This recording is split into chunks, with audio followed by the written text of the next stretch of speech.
It's going down like this, motherfucker. This shit is crazy. The following Nigga get mad. Say, motherfucker, what you mean you ain't gonna let me in this funky joint? Much money I done spent in here, nigga. I knew your mama when she was hoeing. Hump, baby. Shit, bet I do it over time. Fade that, nigga. Shit. Bet the ball, off time. Shit, boy, I'm trying to make me some money. Boy, I'm hungry as a hog needs slop Jesus.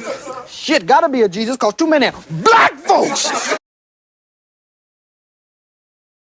For what he has, he says that the only way that we can solve our problem is to unite together among ourselves, among our own kind, clean ourselves up, rid ourselves of the evils that we've become addicted to here in this society, and try and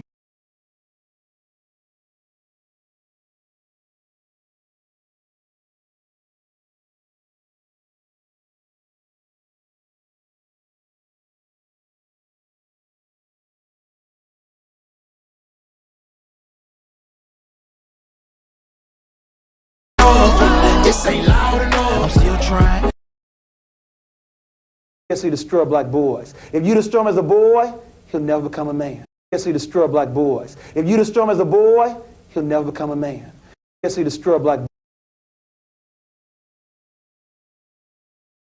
Yeah, well, gotta get a piece of mind.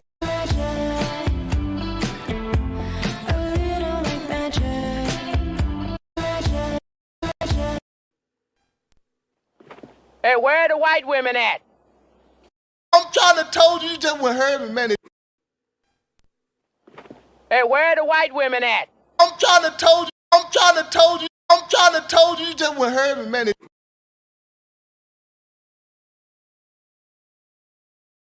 Your feet. He looked down, seen her feet. The nigga went berserk, killed the monkey, threw the bat out the window, start kicking that bitch in the air. Say anyway, but I will. The way quantum entanglement works is that you can take two particles, quantum entangle them, and then take those two particles and move them at any distance in the cosmos. And let's just say, for example, if you quantum entangle two electrons and you have them spinning in the same direction, and then you take one of those electrons and you shoot that thing out 100,000 light years from the original. If you then rotate the spin on the one electron, if you modify it so that its spin changes, the quantum entangled electron at any distance will simultaneously in no time switch its rotation also, because they're quantum entangled. So these communication systems are taking advantage of this aspect of quantum mechanics that most people can't wrap their heads around, and this is what they're utilizing. It's just the new level of science that affords us the ability to communicate at any distance instantaneously. Can you? Group of you together, you never can tell who's who. I've seen a lot of black guys, Nipsey, but you're overdoing it. You don't understand. It's cool enough just being cool, like I am. It's cool enough just being cool, like I am. Chilling. Plus, I'm in love with a bitch I can't stand.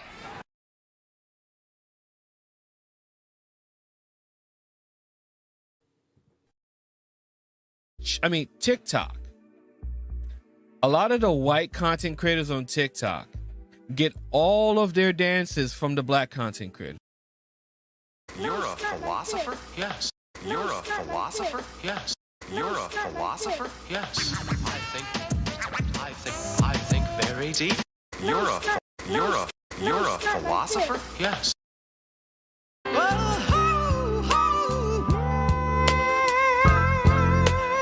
Hey, dance with me. Oh yeah.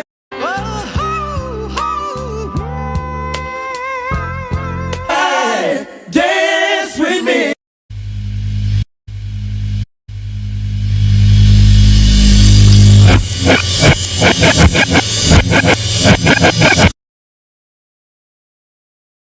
Damn white boys out there. Most of them is psychopaths and all that. They'll kill your mama's mama and you. These some white folk that still don't know they're racist. What the hell you want here, hunky? Don't call me Waddy. Mean to be rude. Mean to be rude. I don't mean to be out of line.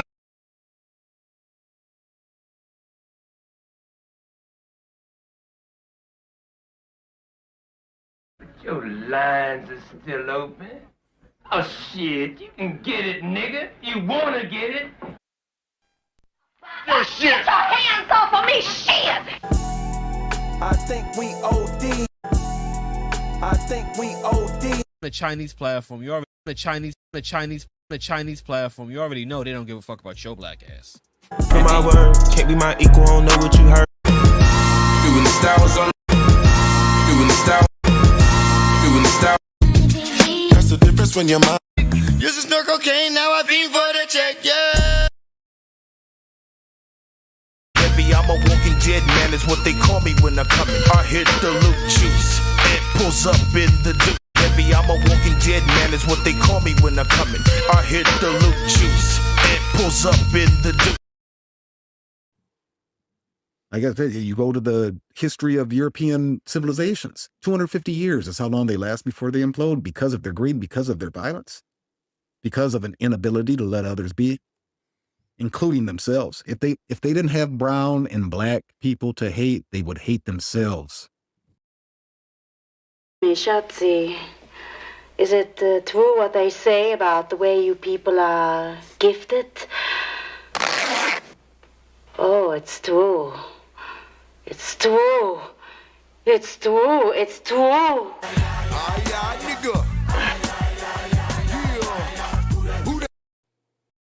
Lean and buck, lean, lean and buck, lean.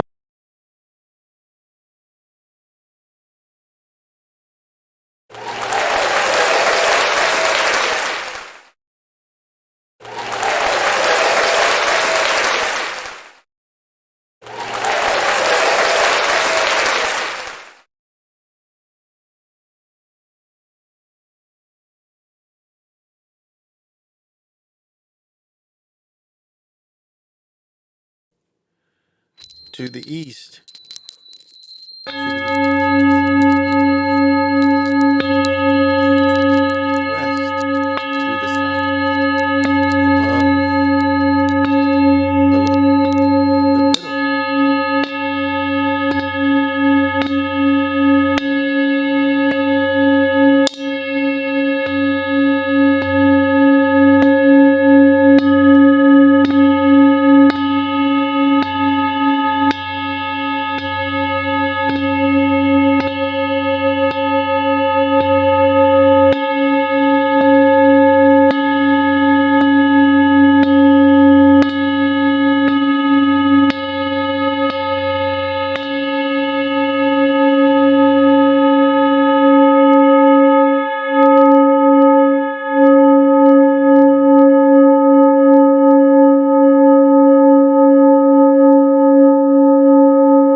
Greetings. This is Big Pontiac, and welcome to the Chocolate Mountain Show. I am the holder of the infinite sacred ball game that was created by the Hero Twins, and I am that one and only Galactic Daddy-O, welcoming each and every one of you to my galactic patio that reaches from Minnesota to the universe. Well, I guess that is my cue to come on in, tell y'all what I'm drinking, and because it's not this weekend, I'm just still drinking water. I'm hanging in there. So, water with sugar in it. So, I know the glass is gross, but this is my sugar glass. But pop them if you got them. And, all right, let's give it out. So, I always do a full moon kind of thing, and this is the first full moon of the year, so even though you heard me in the background, I'll do it live. So, to the east, to the north, to the west, and to the south, above, below, and the center. I'm ducking. It's ducking when I do that. It thinks I wanted to concentrate on that. And get this going. Oh, well, this is all smoking, so I guess I'm still smoking on this single joint. But I'm hyped up on gummies, no doubt. Yeah, the smoking shit, it's other ways to do it. So, smoke them if you want them.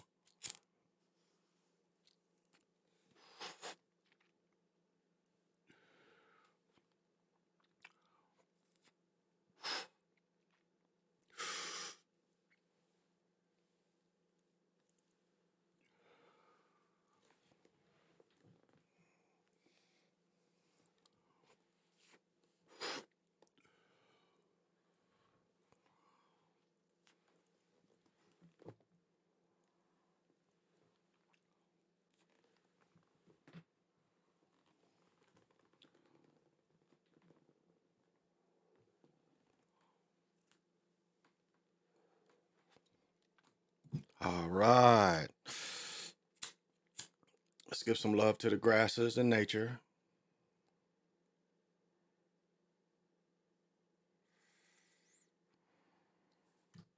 Nature came first. No matter what story they want to tell you, nature was first. So we get love with the grasses.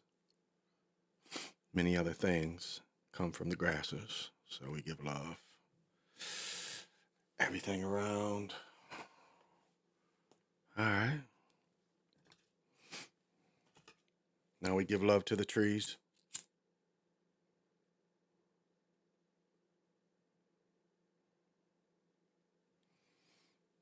To the trees that sustain us, provide us shelter.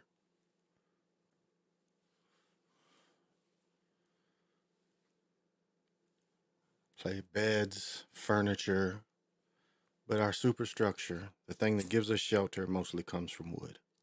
So we thank the wood for the suffering it has done to give us this shelter. We ask for the forgiveness of humankind for overcutting you, overusing you. We ask for that forgiveness. And, I want to, shit's hitting so hard, and the brothers gave out so much love earlier on Lobo's channel. Let's do this. So through this citrine, it's a stone of abundance. Again, anything, most of the stones that are, especially yellow, is kind of has a relationship to the sun. But this is the stone of abundance, and right now I want to push out that abundance energy, and just maybe it's something small that'll come to you, or I don't know, But as I say, I definitely give freely, and while I'm holding this, I just want to give energy out there, just energy out there to anybody that wants to tap into this citrine abundant stone. This is for you, and we'll.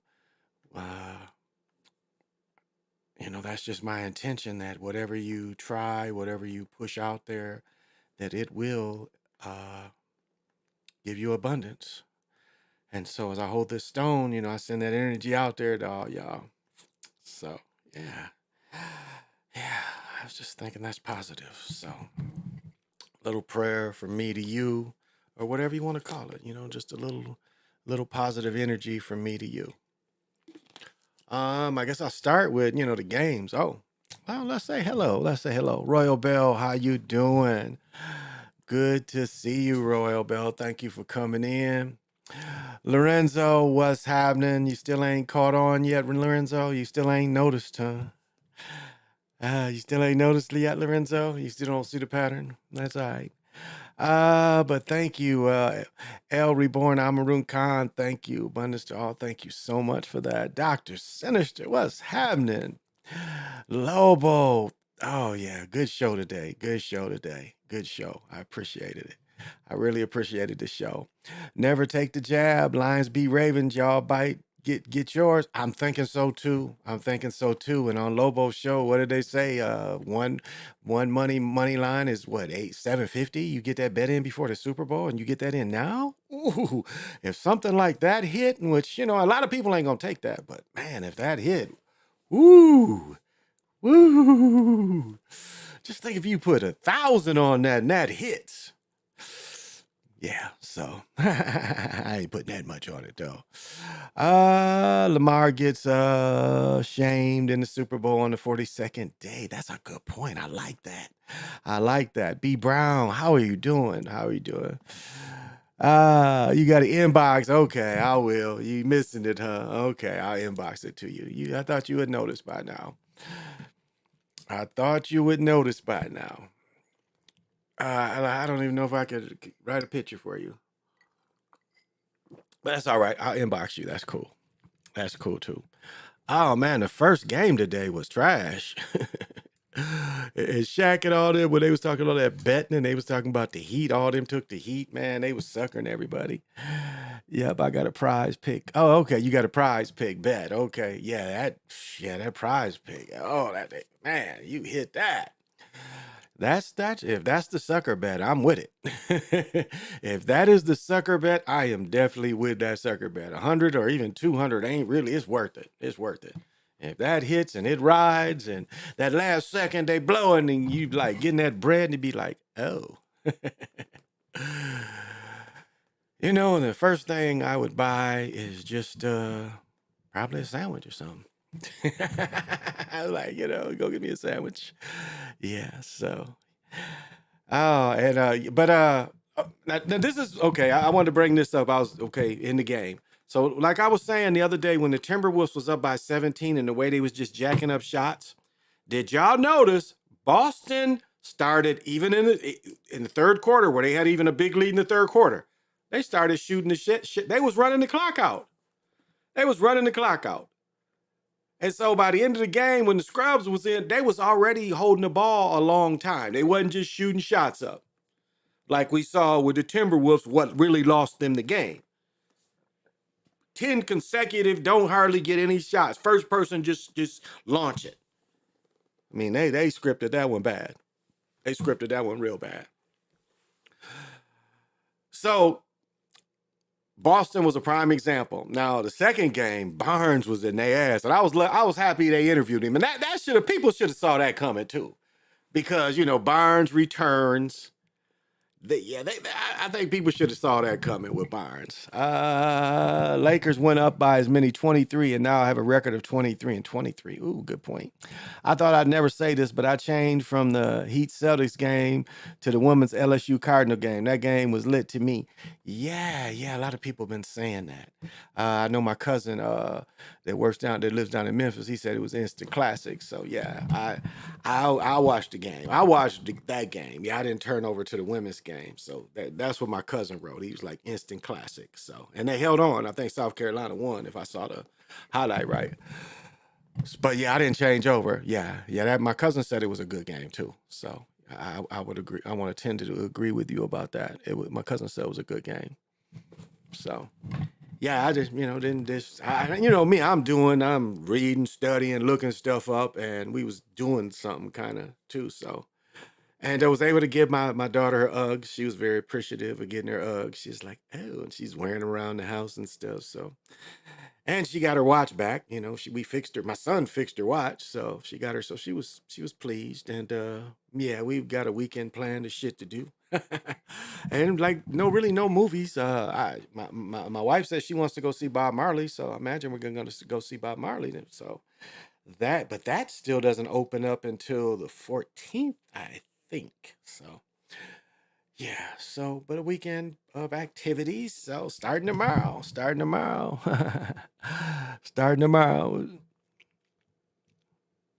So yeah, but Barnes coming home tonight really should have been a tell with Barnes, because Barnes was killing him. And I didn't get to make the video. I didn't put it out, but that end of the game, Steph definitely dribbled that. He went between his legs and he kept his hand in the air. he definitely didn't try to get it. And I don't know. Let me see. Did this come out? I don't know. Let's see here. Okay. Yeah, I didn't do it. Yeah, I didn't do it. Okay. But yeah, he definitely that was I mean that was a clear example. That was a clear example of him not wanting to turn the ball over on purpose.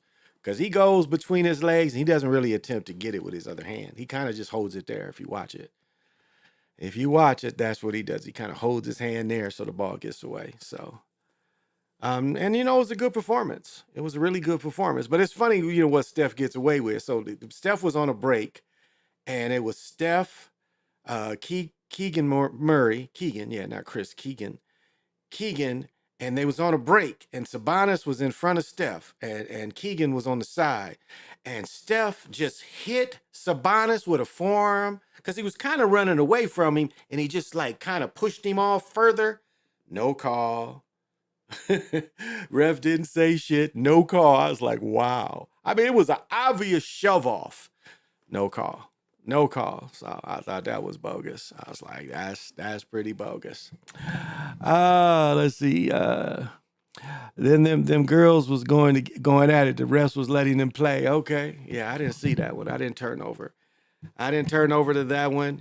I was just mainly had the TV and didn't, because I think my daughter was still here. And then her mother came sometime to take her, and she sat for about a half hour with us.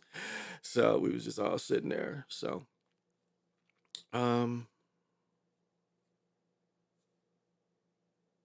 yeah. So that kind of what's going on. That's kind of what's going on.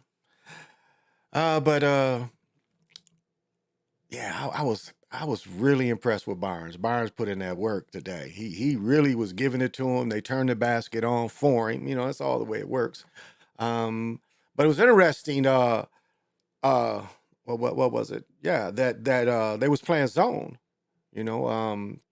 Yeah, it was the Warriors. I found that interesting in the first half. They was just straight up zone. Like, they brought in the curly hair guy, Prodowski or whatever his name is, and they was straight playing zone.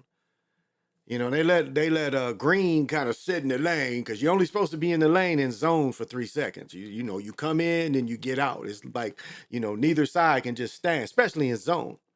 And I thought that was interesting. And Barnes was just like, they was moving the ball around. And when Barnes hit those first couple, I was like, oh, they're about to let him light them up. And he did. What did he have? His season high at 38, something like that. So that was something I think we should have saw coming, is that it was Sacramento's coach, Mike Brown, as well. Yeah, because Mike Brown had a lot of success coaching with them. And you remember, Mike Brown is a defensive coach. So he was running their defensive scheme, in the early Steph years. So, yeah, Mike. I thought, Mike actually did a good job with LeBron in Cleveland. I thought he got a bad deal. I think a lot of people thought he got a bad deal in Cleveland. He should have given him more time, because he had some young teams.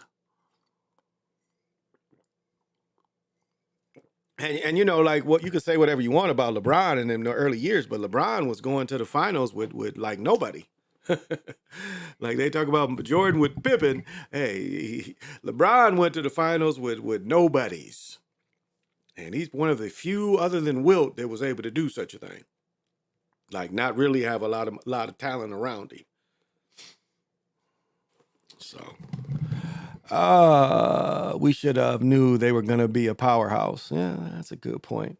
They turned it on for the Celtics tonight. They shot, 66% from the field and 50 from the three. Exactly. Yeah, exactly. They sure did. And they highlighted that, and they said it would be a season high. Season high. So, yeah, when they want to turn it on for you, you see how obvious it can be. Season high.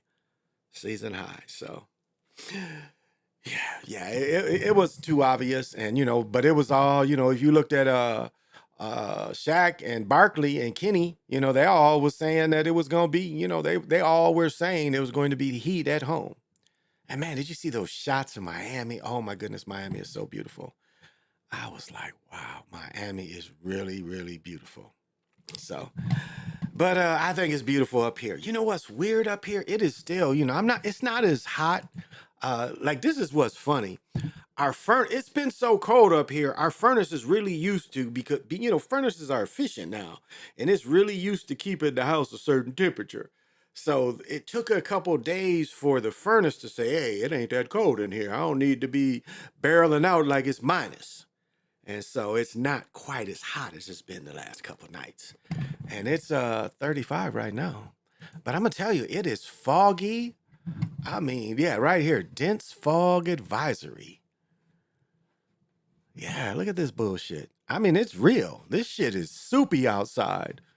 Look at all this yellow. Visibility 1/4 mile or less in dense fog. All central and south Minnesota and west central, northwest Wisconsin until the morning. Think of the people that's got to travel in this shit. Low visibility could make driving conditions hazardous. Visibility was slowly improved Friday morning. Her fog would be present throughout much of Friday, has been all week. So the shit is like I can barely see the houses across the street. But it's gonna get warmer, so it's definitely going to get warmer as the days go. Yeah. So, but yeah, it's gonna be so Friday today it's gonna be 40 degrees. But it was wet, like wet, kind of wet. But it was almost like rain jacket-ish. So I got one coat that's fuzzy on the inside, but the sleeves is like rain, rain sleeves. So I end up having to pull that out today. But wool, I had to leave my wool inside. The wool don't like rain. Unless it's lamb's wool, like in a coat. But just wool hats don't like rain. Oh, let me see. Yes, LeBron was the reason Mike Brown was out in Cleveland, but Mike got revenge when he joined Steve Kerr coaching staff and won 2 straight titles against him. That's a good point. And at times in my neck of the woods reminds me of Miami during the time of the year, lukewarm but raining. I see. And Mississippi is beautiful. I mean, especially that Gulf area is really, really beautiful. I mean, I'm still trying to get a deal to buy all this land up. I'm supposed to go June, July, I think. I got to start getting that shit together too. It's just, so much traveling coming up that I got to get all this shit together so we can move around and do it. Because damn if I'm driving cross country. Not that. I'll drive to Michigan, but to Mississippi, I won't drive from up here to Mississippi. I'll drive from here to Chicago.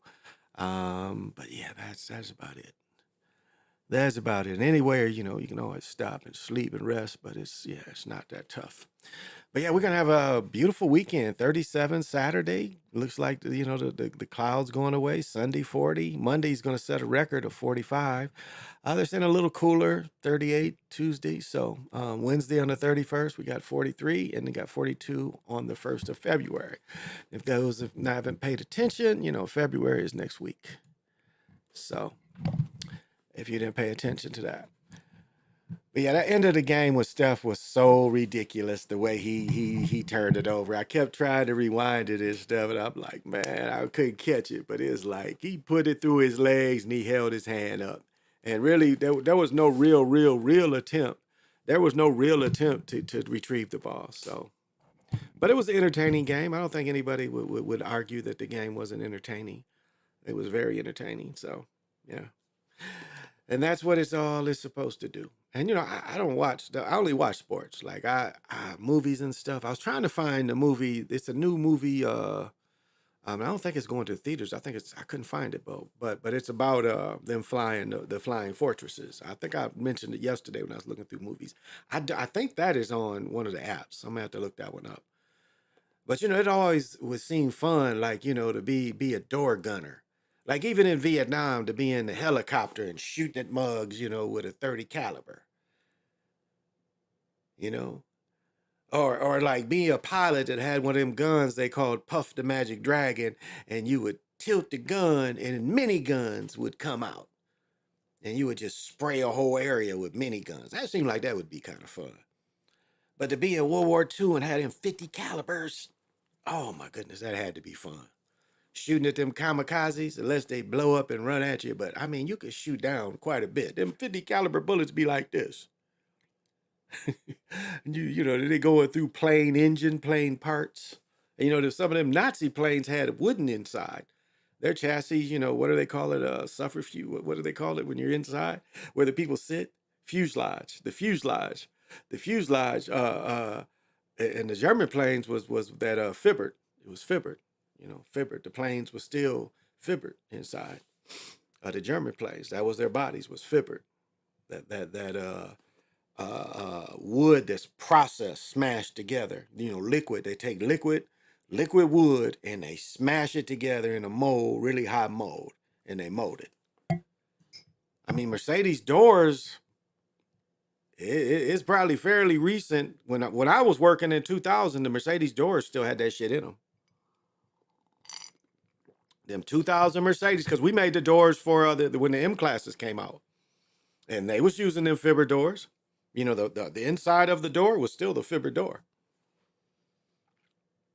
And matter of fact, we adhered them and everything. We put them completely together from the fibber to all the trim on the doors.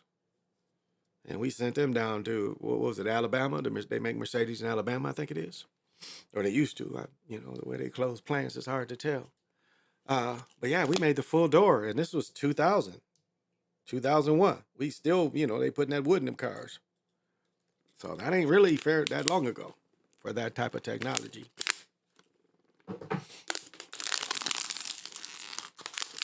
I'm gonna tell you what's funny, the way I got things set up right now. So I'll mention this all the time, and this is a true story. So one day I was just messing with this skull for some reason, and these two were together. And for some reason I grabbed this one, and this skull moved. It was like when I pulled this one up, the skull turned and reacted, because it was like they were stuck together, and I pulled this one and the skull turned. Like they was attracted. And just then in front of me, they're stuck together here. But that's what I'm saying. It's a true story. Or maybe I pulled I pulled this one away. I pulled this one away, and the skull turned. Like it moved with the energy of me pulling it away, like they was, you know, connected. And then right here together, they're together. So, and this is azurite, I think. Azurite. And the skull is, I think it's called Chinese writing stone. I think that's what it's called. And you know, like all the crystals are technically connected, but like loosely, like loose.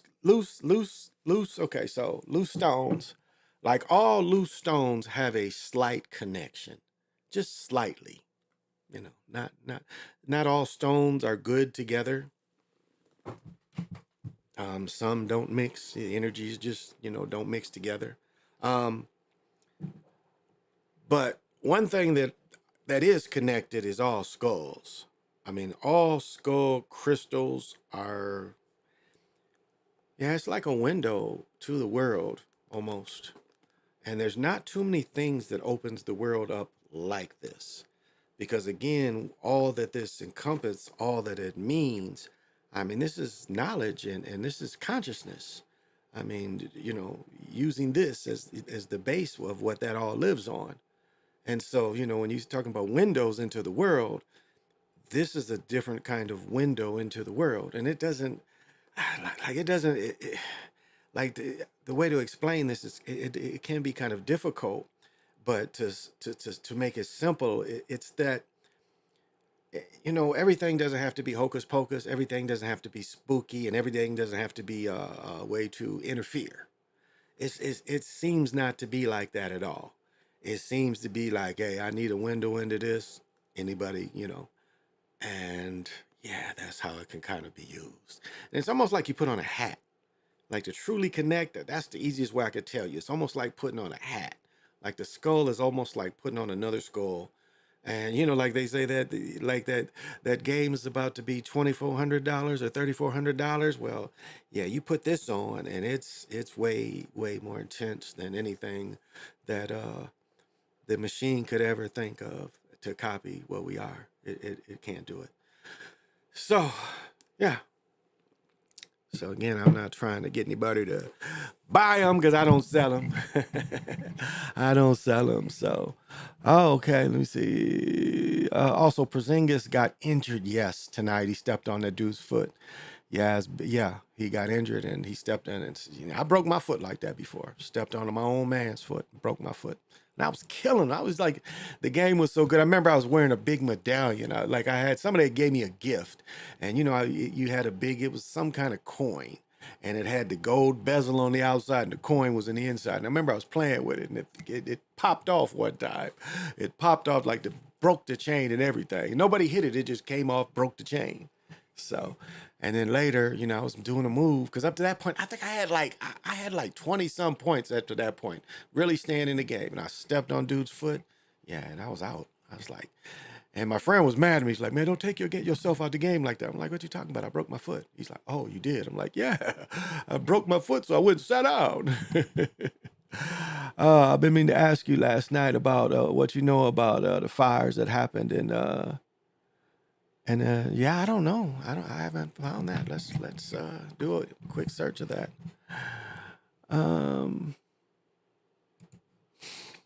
Let's do a quick search of that. Let's see what you put. I ain't got my glasses on. Whoops. Is that one or two? Yeah. Just one. All right. Let's see. YHO.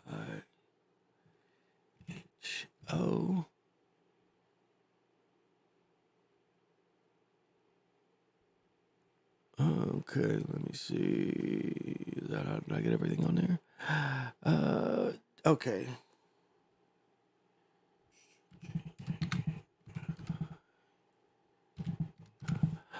Okay. Yeah, right here. Yeah, I didn't. Now this is recent or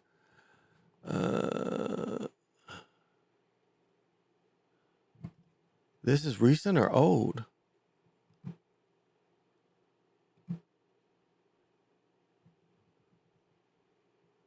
2000. Let me see. Nothing recent. Is it recent? Looks like the last. Yeah, I don't know much about this. The river burned. The spot where the river burned in 69. Wow. How does a river burn? Unless it's some accelerant in it. Oh, they killed. Oh, okay. Hey, they killed this dude. Yeah.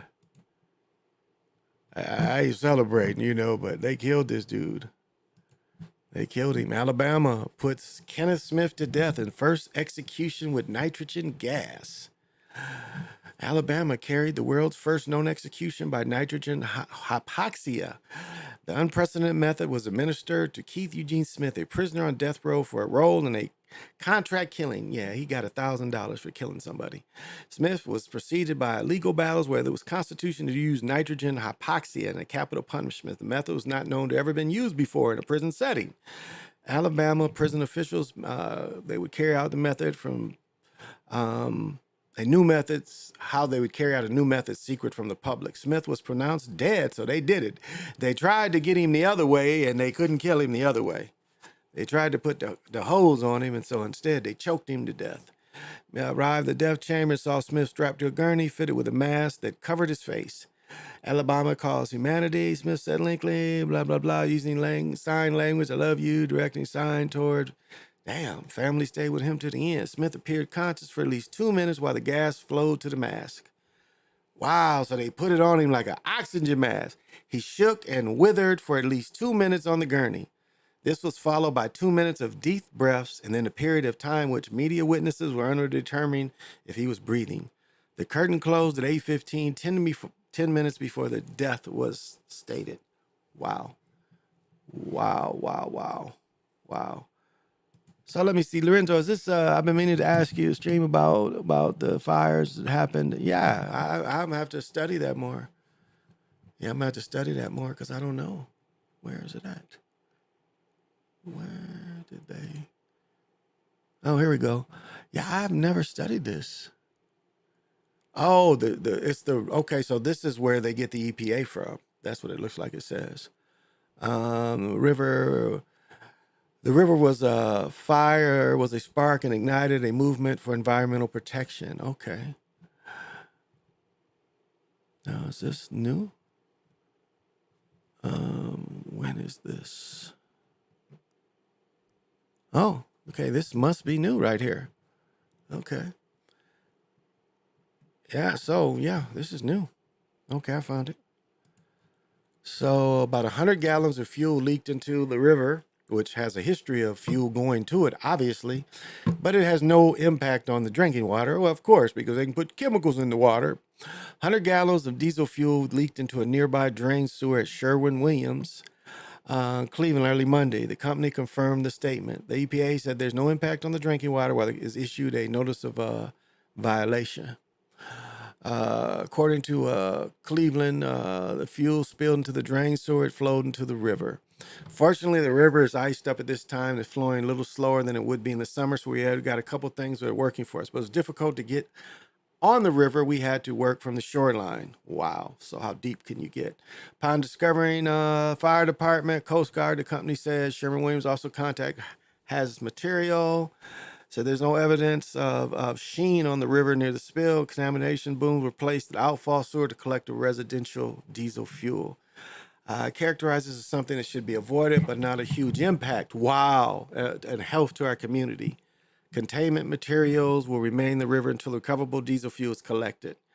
The companies continue to investigate the cause of the spill and prepare to correct action to fix or replace the permanent generator. It's working to provide technical assistance on the ongoing matter. One main priority to make sure the spill and any associated environmental impact is cleaned up and dealt with. First and foremost, Ohio EPA can confirm there's no impact on the area drinking water. Ohio Division of Emergency Response was notified by environmental specialists that a backup generator had equipment failure and spilled apparently 100 gallons. There's been no evidence of sheen in the river near the spill, so the company met. And it looks like this place has a history of stories about the 1969 river often combine fact and myth. People generally agree what occurred after June 22nd. Myth and where people describe the fire as primary cause of major milestones in the environment. The fire took place in Cleveland, a few miles north of the Chattahoochee Valley National Park. Heavy industry dominates the section. Railroad bridges near Republic still strap debris in the river, causing to pile up. Oil on the water added to its flammability, and a flare tossed from an ongoing train likely provided the spark that ignited the debris. The fire lasted for less than a half hour and resulted in more damage to the railroad. Wow. Fire did not surprise. The river had burned more than 10 times over the previous century. Wow. So this water is really under attack. The first newspaper focused on the damage, the fact that the river had burned. People loudly saw the river as part of industrial infrastructure. In the light, a river fire seemed more normal. It's wow. Why would you? Wow. So that's how I say the Kalamazoo River was done the same way. And so, they never stop attacking it. And if the river ever gets too healthy, things like this happen to it. Like, yeah, so, it's hard to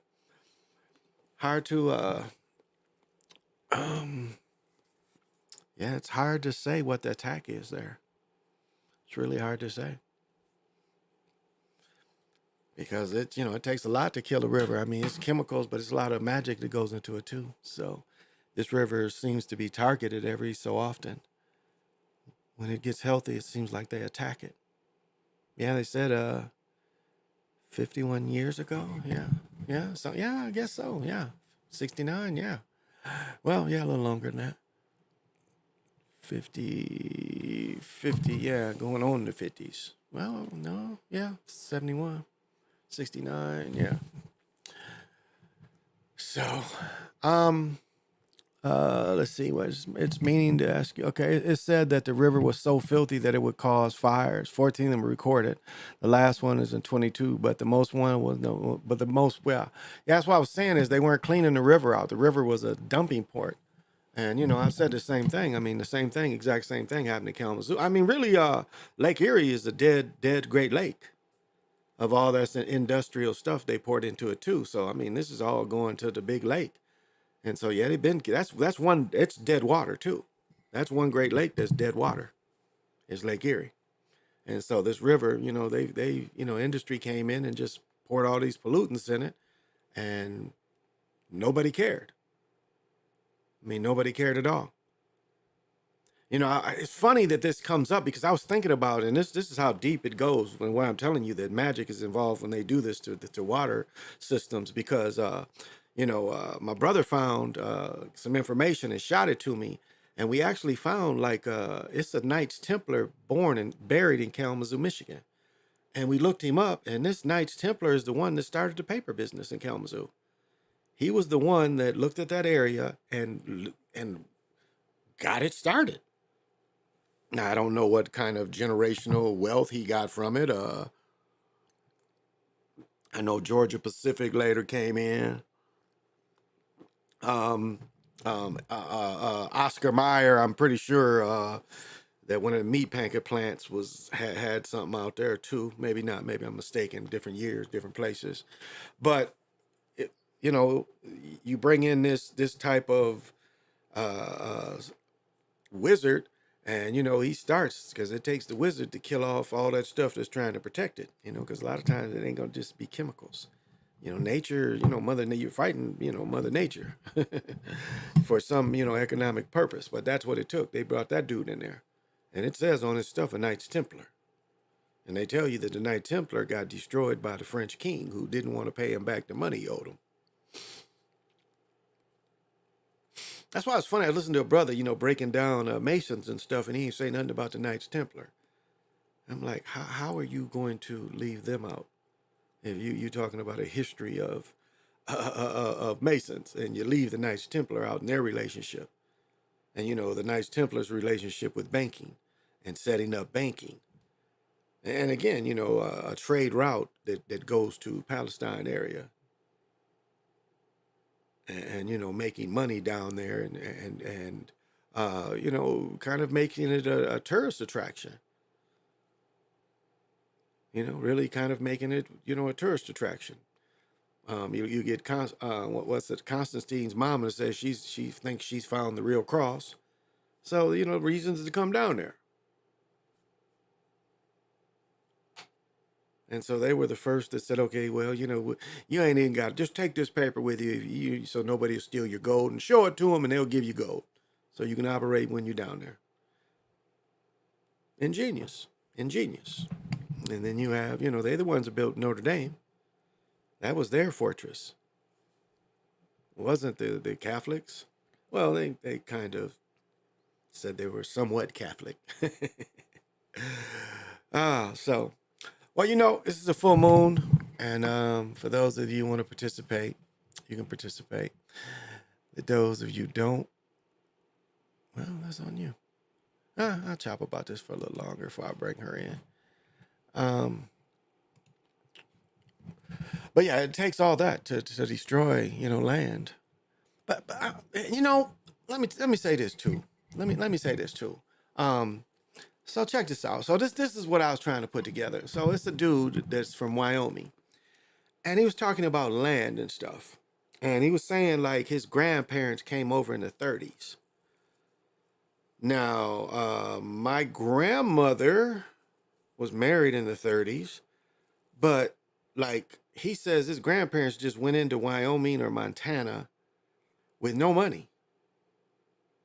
And I guess they homesteaded. So I didn't know that short time ago that Europeans could just go somewhere in the 30s in one of these western parts and just claim this land.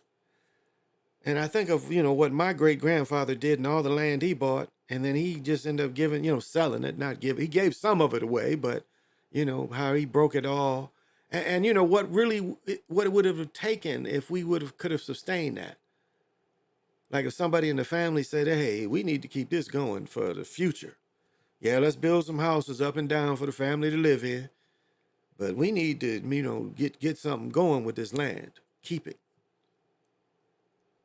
And like when I hear the stories, I hear all the stories of my grandparents saying, it's too hard. Farm work is too hard. And then I'm seeing this dude, basically maybe a few years younger than me, and talking about, his family came from nothing, and they didn't mind generations working hard where it came to him. And maintaining these lands and expanding these lands.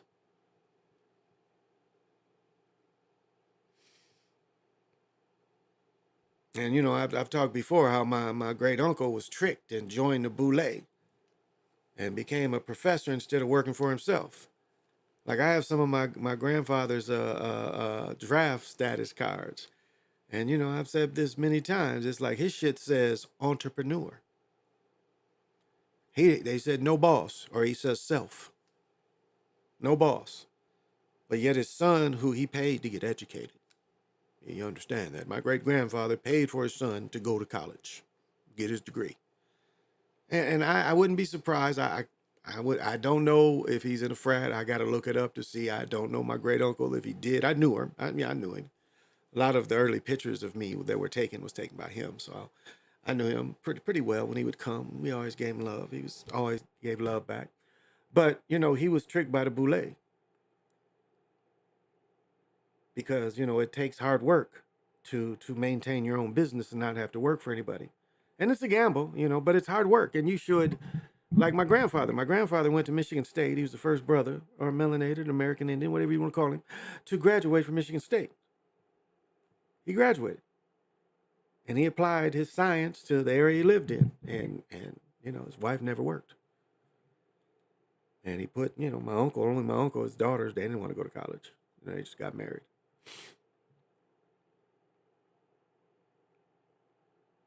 And, I said, my great uncle didn't get it. My aunts, my grandparents, they didn't get it. That here's an example of people that get it. I bought some Chinese food the other day. They had like 4 generations in there. It was a baby in there, and the baby saw, I think, was the grandfather. I don't think it was his daddy. But it's like already they're conditioning him that, when we do get to go home and we do rest, it's because of this. And we all do this, so where we go. And however the family grows, this is, they don't work for anybody but themselves. And yes, it's a service, service industry, food is, But it's just the idea that you would, you'd be tricked into thinking that your path is better, but your path didn't set up any generational wealth. And it's, rightly so. He didn't have any children. He got unlucky, and the women he got with, they just didn't have any children. But he went the Boule way. And, he took his talents. He listened to the Boule and took his talents to a place that didn't build generational wealth. He took a selfish path. I mean, he grew up on a gold mine. Like everything that he ate for the first 15, 16 years of his life came from where he lived. This dude was born in 1908, 1909. I think he was born in 1910. 1910.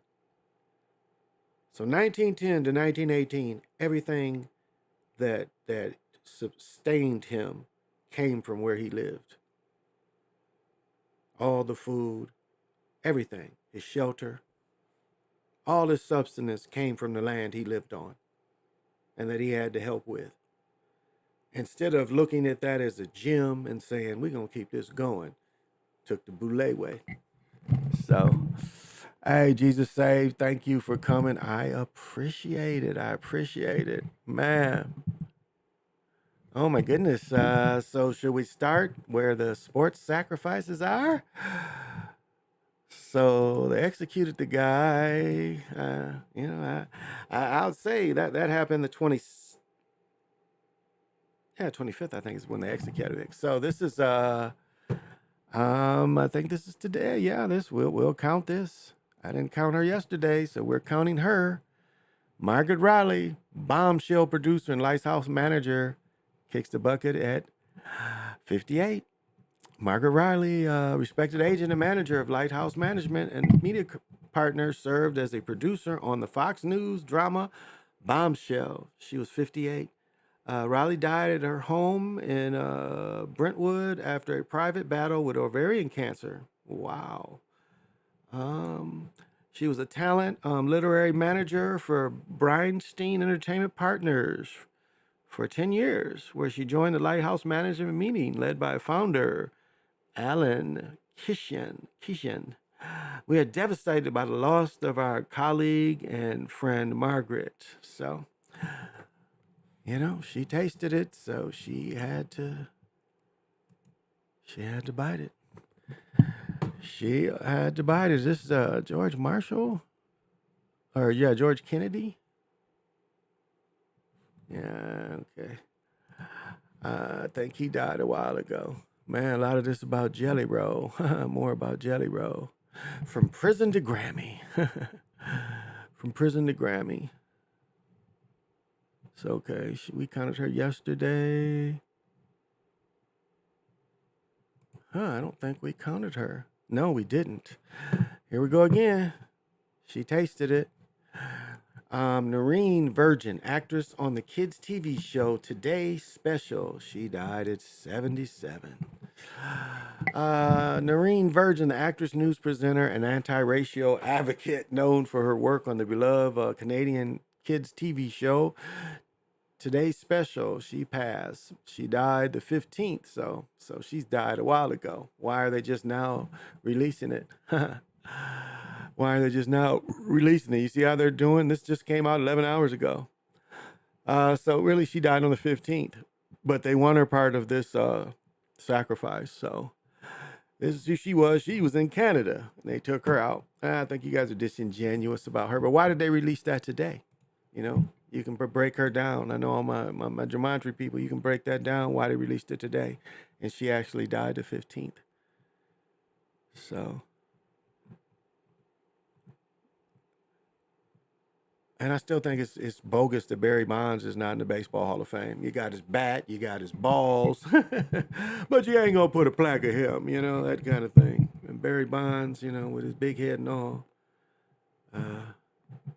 still deserves. He's one of the best baseball players that ever played, and it's bogus to keep him out. Well, it doesn't look like they took very many out today, so they took a break. They took a break today. Well, let's see. Yeah, he was yesterday. So good. Good. Probably didn't need as much blood for the games played today, which is good. But we're going to see more tomorrow and definitely Saturday, the night before. What is this? What is this?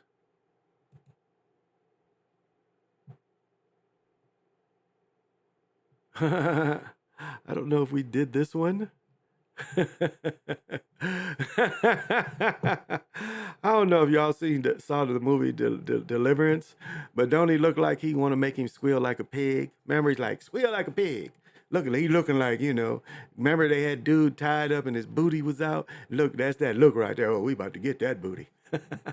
Squeal like a pig, Like, damn, they was suggesting that they liked having sex with their pigs. That they were, degenerates, mountain men degenerates. And that look on his face says it all. Squeal like a pig. Herbert Cowboy Collins, who was a sadistic, toothless man in John Borman's Deliverance, terrorized canoeists, and audiences like chilling the line, he got a real pretty mouth, ain't he? Has been killed in a car accident. He was 85. Damn, he got a real pretty mouth. Damn, that's why he got that look on his face. He's like, he got a real pretty mouth. You could tell. He's like, yeah, we're going to use that. When the Nissan he was driving, so he was driving at 85 years old, was struck by a pickup truck driven by a 16-year-old. Yeah, wow. His girlfriend and 2 pets. Damn. It killed everybody. His girlfriend and 2 dogs and a squirrel died at the scene. Wow. He was making $100 a week, falling off rooftops as a stuntman in Ghost Amusement Park, North Carolina, when he met Coward, who was there playing a outlaw character named Paul Clanton. He thought he would be great in the villain Deliverance. He couldn't read or write, and he stuttered, but he was a wonderful actor. Yeah, he had one role. He couldn't read or write. Man, this guy was 85 years old, and he couldn't. Look at this. And his girlfriend and their pet chinchilla died. Squirrel and a chinchilla. Scene got hit before characters started. Oh yeah, the two local bind voids Ed Gentry to a tree before McKinley's character sodomizes him. God damn, Margot. Sodomizes Bobby Tripp. For the controversial scene, Conrad said he came up with the comic line, squeal like a pig, which McKinley said he was doing during the sex. Scream like a pig. Says he really sodomizes. I thought he was trying to sodomize him, and then he got shot. Damn, he had like 3 teeth in one spot. God damn. Oh, squeal like a pig. Oh, man. Bill was asking me, what should we do with him? I said, make him squeal like a pig. Make him squeal like a old pig. I said a few times, but it didn't make it in the movie because the ad-lib line, however, would be uttered by McKinley's character in subsequent takes. You're going to do some praying for me, boy, and you better pray. Good. Oh, my goodness. So, the hillbilly that he tasted it, but look at that look on his face. Oh, this is funny. That's funny. But that's really number 2. Looks like he just did die. So that's number 2. Squeal like a pig. Well, oh, my goodness.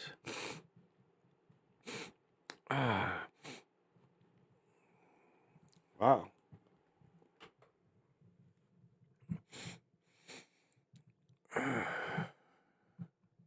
Getting a little snuffed up.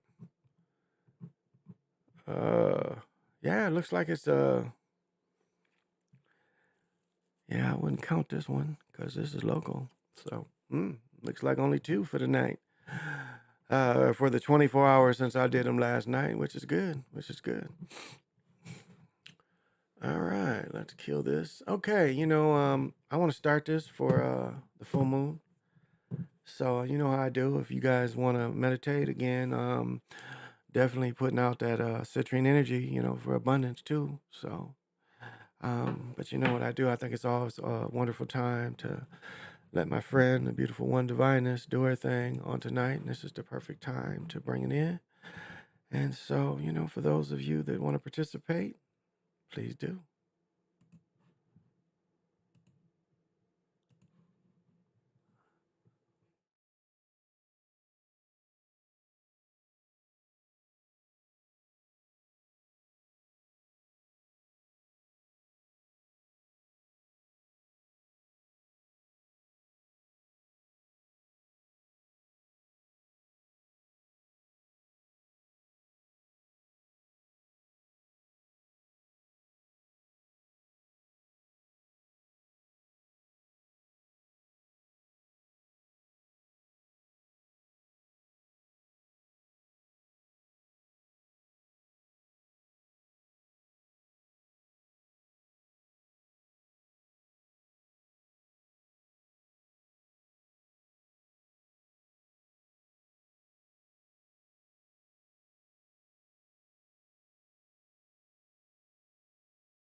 Well, I'm sorry. I didn't know she wasn't playing. I'm sorry.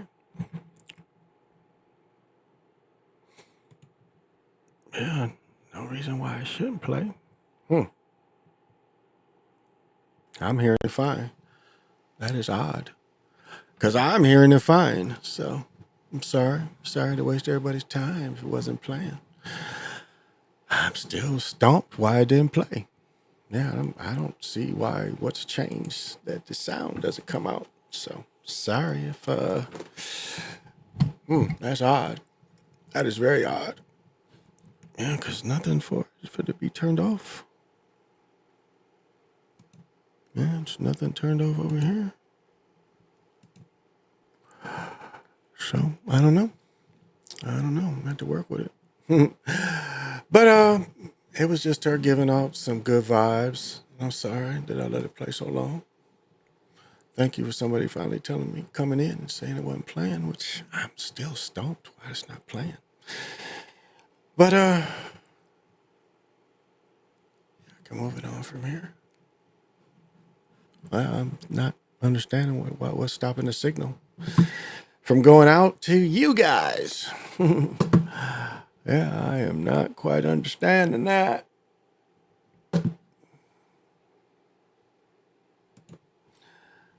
Ooh. Yeah. Oh, here. Yeah, what is not on over here? Okay, what's not on over here? It's on down there. Let's see.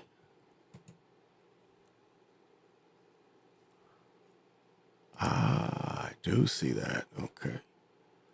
Yeah, I do see that now. Okay. Oh, okay. I see.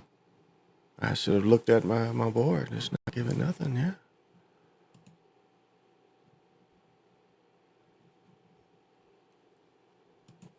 Huh. Okay. Well, that I can work on my off time. Well, you can hear me. As long as you can hear me, I'm sorry. And basically what she was just trying to say, is trying to quiet your mind and just giving positive energy to the earth, to the great mother, the great divine feminine, whatever you want to call it, whatever you feel it is. It's just, no matter what the moon is, one thing that can't be denied is its energy that can be captured. And you can use this energy to anything that you feel that you want to manifest. And that's the way they've been setting it up. I think Bomber puts it very beautifully, all ideas.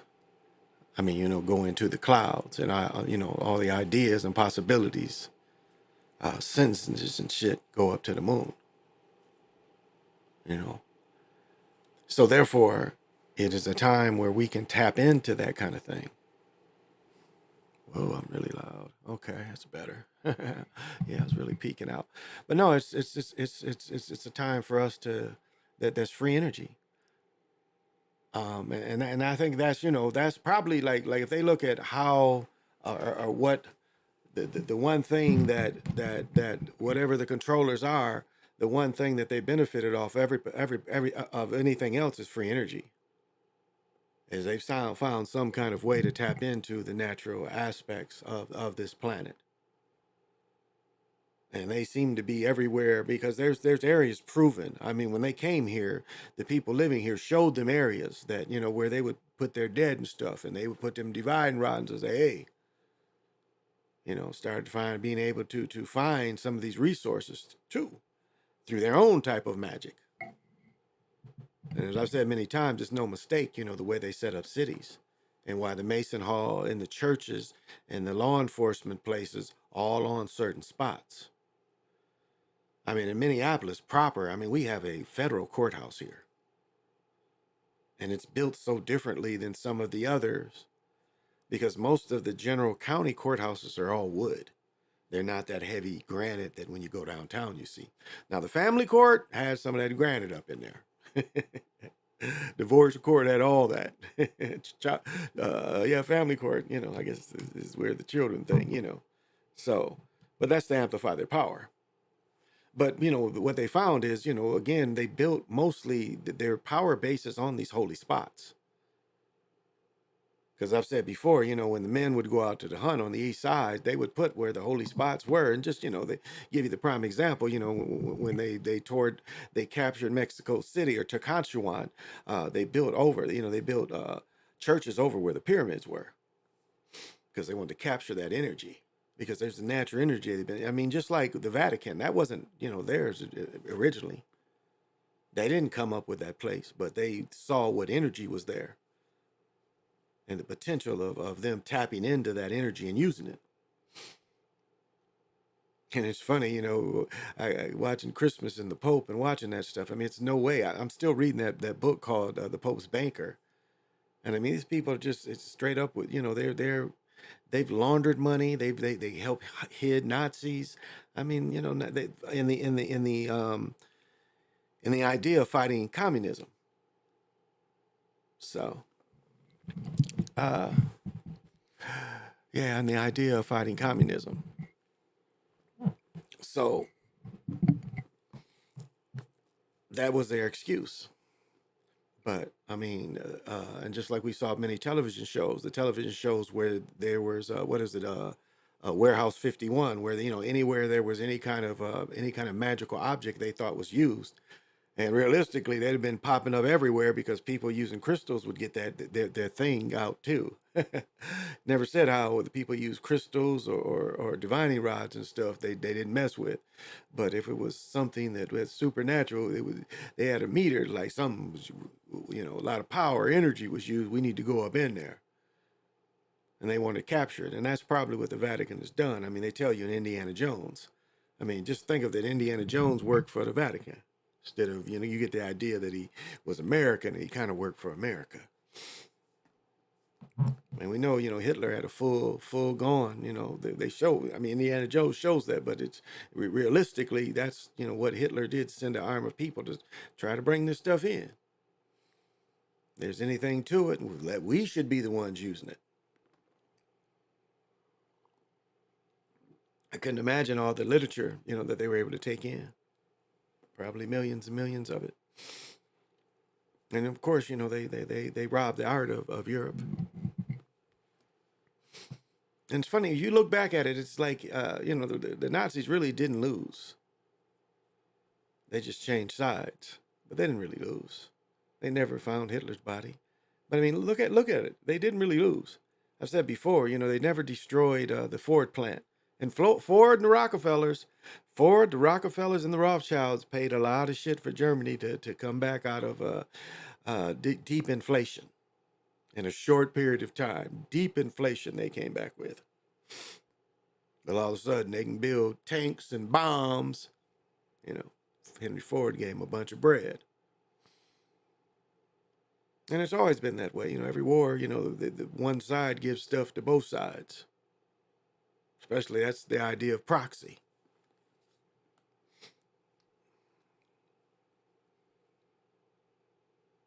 And so we have to look at these institutions as something different. I mean, they literally, for hundreds of years, they were giving away prayer things. Like giving you real prayers.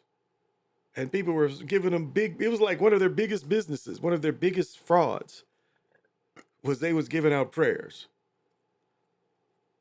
I'll bring the book up and I'll find that exact term. But it was like, people was paying for this stuff. It was like their biggest hustle. And if you look at it in financial terms, it is obviously definitely a hustle. That the church figured out if they could use some saints' names, they could get paid for this. Because remember, they had the papal states at one point. They had all that Italy stuff. They had the whole country. Like when you get into Isabella, and the Borgias helping Isabella, were the first Borgia helping Isabella before he becomes Pope.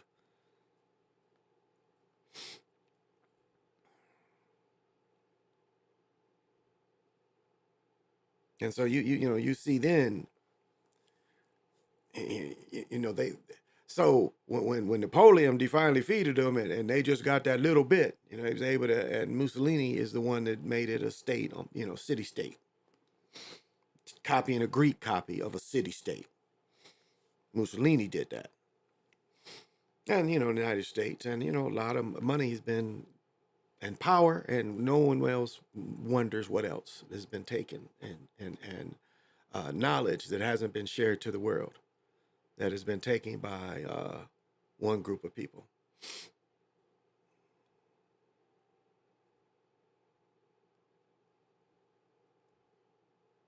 So that's what the problem is not the sharing of information.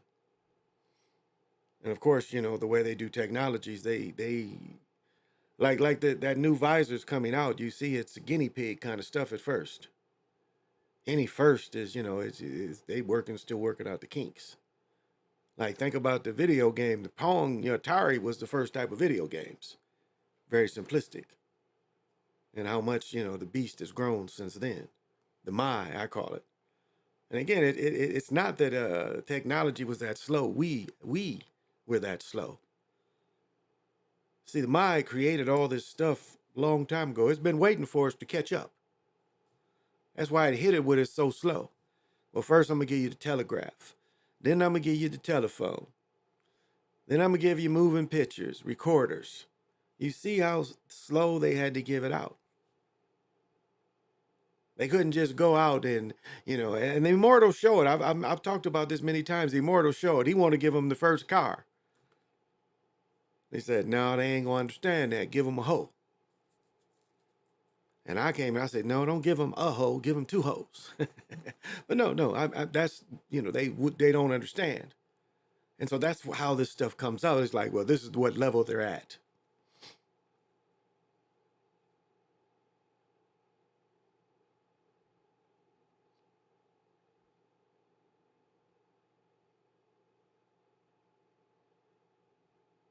So these are all the things to consider. Just, and the other part is your own sanity. And that's important. It's controlling your own sanity and knowing and understanding that it's perfectly normal to go through the full reign of emotions. Like I was saying when I got mad with my daughter the last time, like, this is serious to me. Don't do this to me. I said, me and you will get along, but if you do this to me, we won't get along.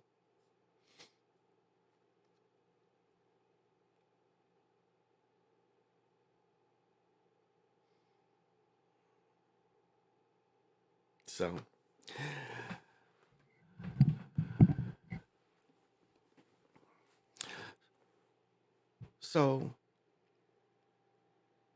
don't think that it's unnatural the way you feel about yourself sometimes. And I say, really, you should always feel like a Super Saiyan indeed. That's how you should build yourself up before you go. I play music up until the time I leave the house. Like, really, like, if I don't go anywhere, I don't watch TV until the nighttime. Of course, I'm on the phone too much, but I don't turn the TV on. I ain't watching movies. I ain't watching nothing. I'm mostly reading and fucking with the phone. But the TV doesn't come on too. And you know what happens when you put the TV on? The TV's on, you're on your phone, the book is in another hand. And so that's the part I ignore the TV. I don't really need to, listen to the talking heads anymore. I mean, there's little give and tells, and so maybe I'll try to tap into just a little bit because they do tell about the script that we're about to face. So I kind of understand that. So, but like this is, it's sad because the ritual this time of year is so high. And think about, again, that this energy is 4 days before and 4 days after. So, this energy is, going into Sunday, it's touching into Sunday a little bit. And so it's all about ritual and trying to be fed and taking energy from the people that no matter how you put energy into this thing, If you just watch, you buy merchandise, you gamble, it feeds the thing no matter what you do.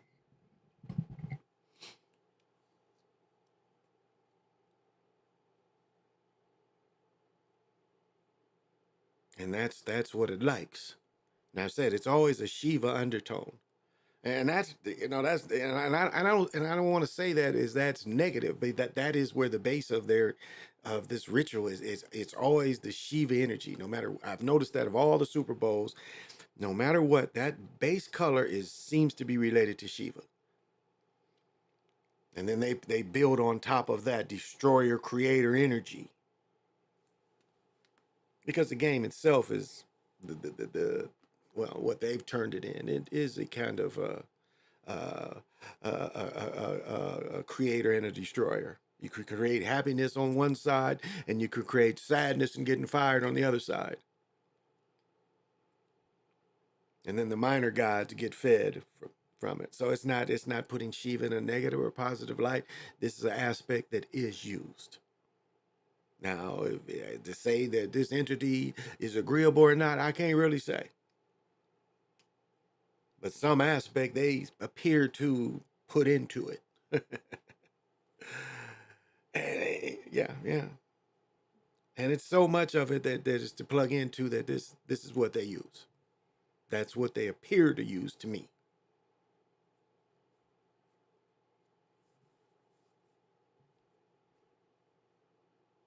So,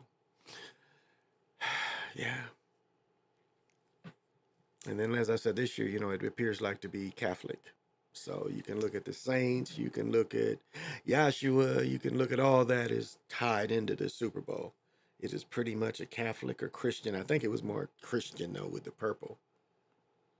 It's the only thing that really seemed to tie into this. So, it's a lot to consider, the lion laying next to the raven. The lion, what is it? The lion lying next to the wolf.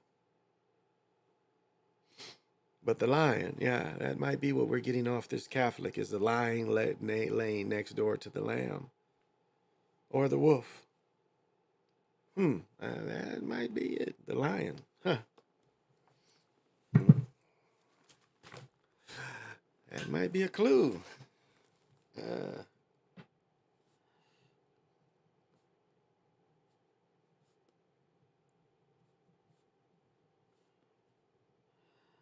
Have to tap into that, see if it's anything there. But it might be a little bit there. Might just be a little bit there. So.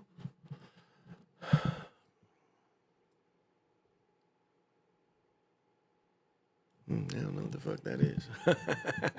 Oh, it is late though. I'm sorry I came on so late. Oh my goodness, I've been that long and I played that sound. I'm gonna have to cut that out. I'm gonna have to cut that out of no sound. I'm sorry about that, y'all. They didn't have any sound. Yeah, I just noticed. Yeah, I'm gonna have to adjust it right here. I kind of remember how to do it. It's been so long, but I still kind of remember how to do it.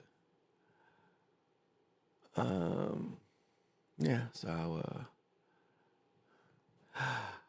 I will test it when I get done, which I wasn't going to go terribly late tonight. Not going to be on tomorrow.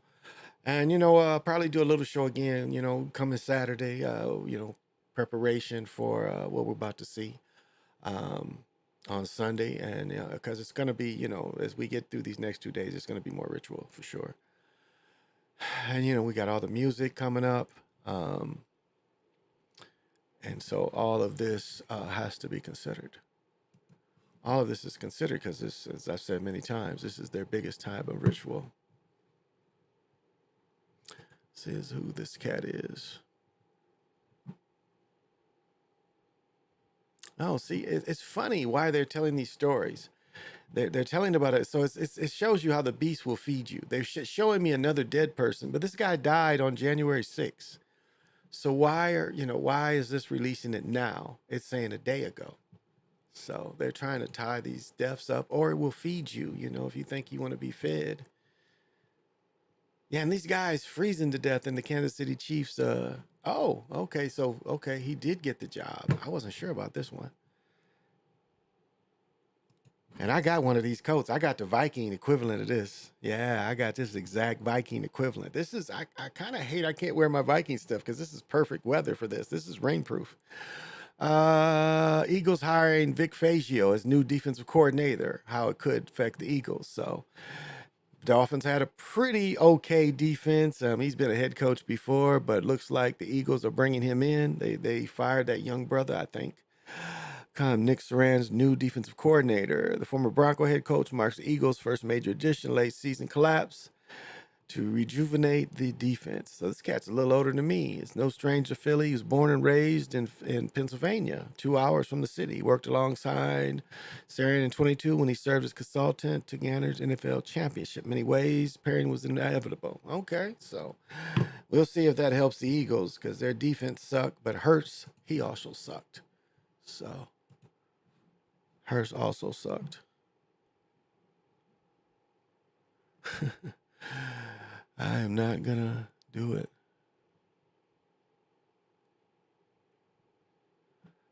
Now this might be one. So Loretta Lynn, I guess she has a son that is 69 years old. Man, he looks like he's seen a lot of drugs in his life, if this is him. Her son underwent critical surgery to address his kidney failure. Wow, okay, he's probably diabetic. So we wonder if they're going to put him up. So he was 69. He is 69. So we'll see. Hopefully, we'll see if the beast is hungry for him or not. We don't know.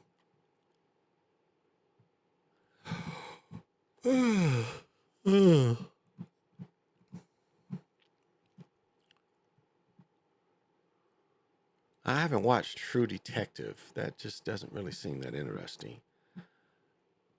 Yeah. They got a picture of dude with Milli Vanilli. Yeah. This dude, I'm telling you, the year before he created Milli Vanilli, they put this sucker on one of the shows and he described these dudes. He described this. He said, this look is what's going to be hot the year after. It was like you could see that they was artificially putting something in, but I remember it was him. And he said, what's going to be the next hot thing? He described them. So I counted him the other day, though. Remember that little goofy dance they was doing? Back and forth, back twice, back and forth, back twice. Then when they got busted and had to admit it, there was another dude singing. Then they tried to show people they could sing. Yeah, and then they fell off. Oh, I didn't even look at money. Must didn't make no money. That shit didn't go off. Where's the money at? Oh, here it goes. Oh, here it goes. You know what I look for? Yeah, I must didn't make any money because the shit ain't been dinging since I've been sitting here. What is this? Where is the gold? Futures, no.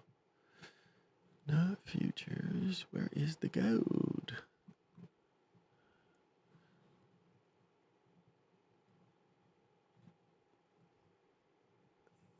They're trying to get you to buy stuff. Okay, actives. All right, gold is going to show up in active. At least it should. Because gold is traded all day long. So, I don't know if this shit is in alphabetical order. Maybe it is. Wait, what was Ford? Where's Ford? It's a baseline of Ford. Now I've been sitting on this for a minute. I've been sitting on Ford for a minute. And when I bought in, I was at 5 with Ford. So, my money has doubled here. Let's see, it's gold. Where's gold? Gold should come in. No. It says to hold it. Analyst rating says to hold. Hold forward. Says hold. See, it says hold on.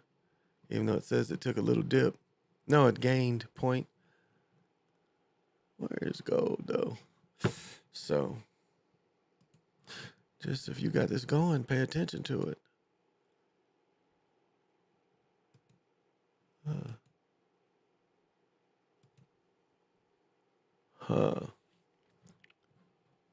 Okay. Let's see. Gainers. They tell you the top losers.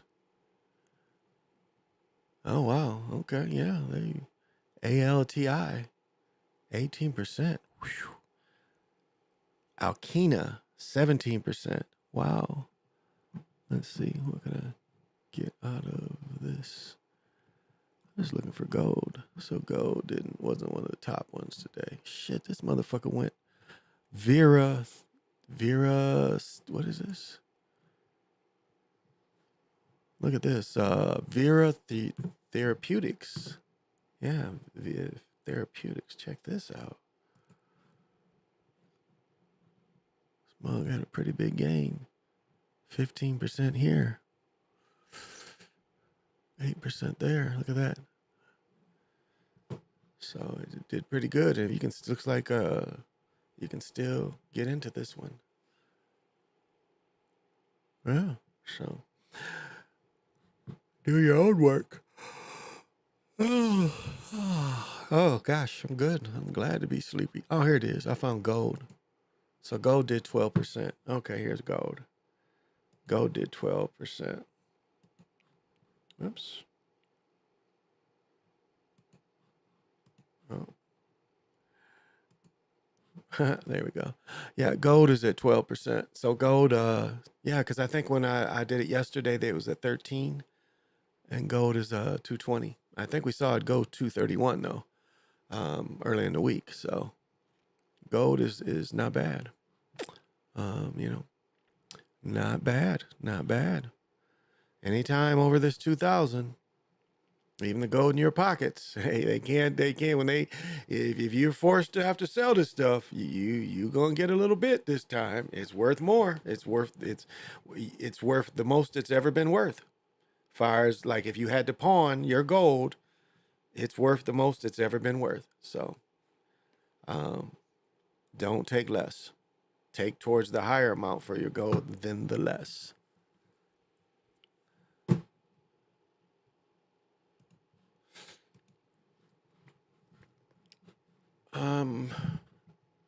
Maybe I can close out.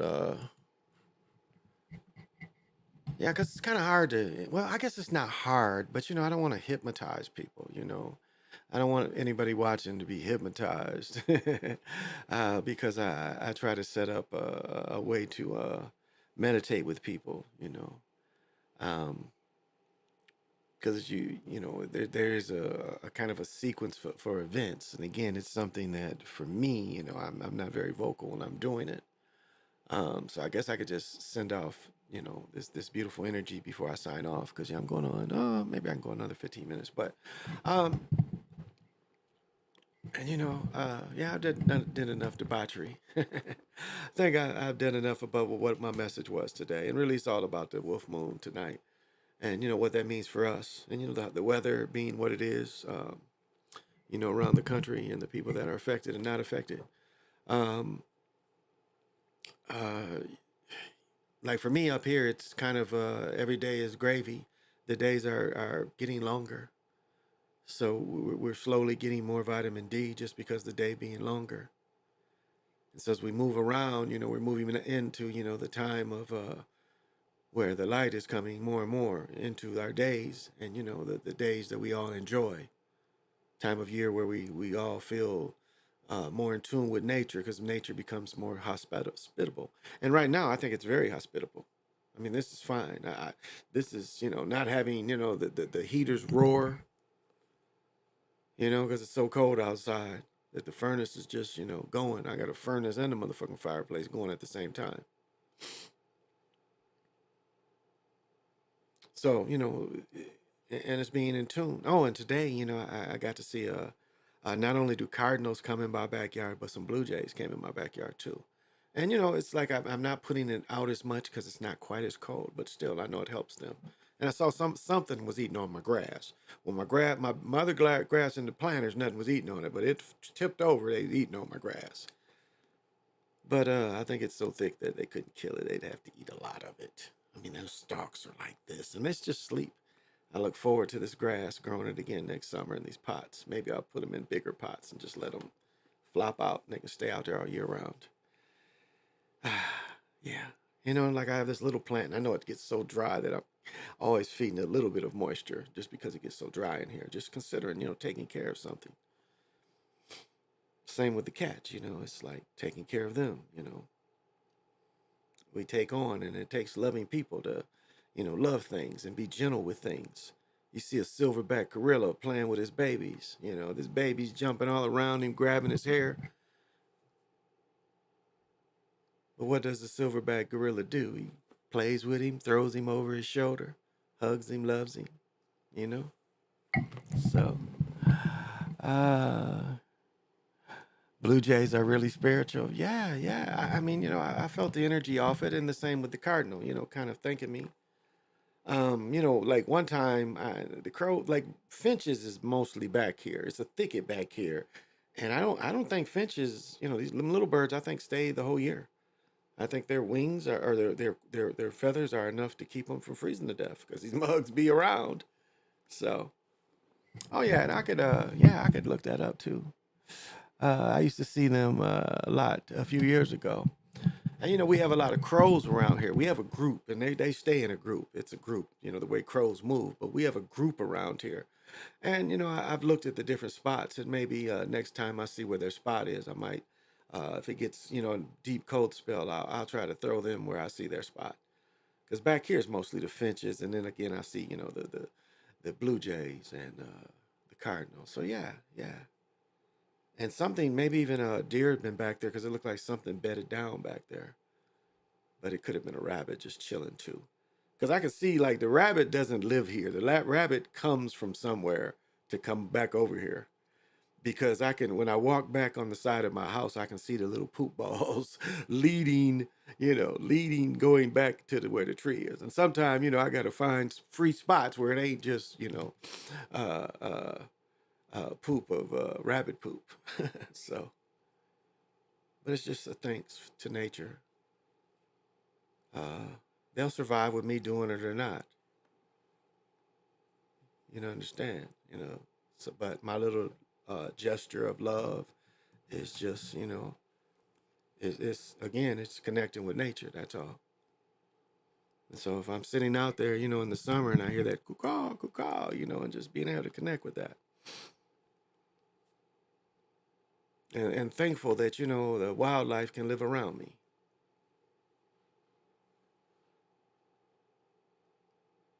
Because there's places that's not far, like, especially in Minneapolis where, it's hardly any wildlife around there.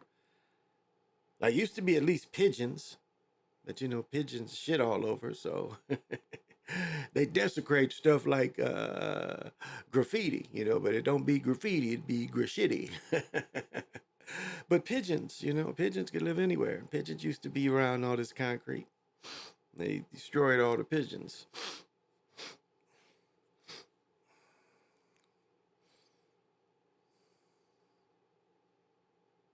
And so it's places where, they don't get to interact with nature. It's like one of my guy I'm friends with on Facebook's been showing a lot of this history about Cabrini Green in the late 60s, and the people that he knew that lived in Cabrini Green in those times. Because again, at one point it wasn't as what it turned out to be. But again, it was almost like a type of concrete jungle. People on top of people, and everybody ain't really got. That's why you live in there, because you ain't really got. And not to say the hustlers, couldn't use a base there and move around. I'm sure they did. But it's interesting that people that had to live like that and people that did successfully make it out.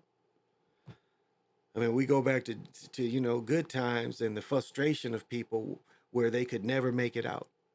Like the TV people wanted these people forever just poor and bad luck. Remember one of the last shows is, you know, Thelma's man is about to get the family out of the ghetto.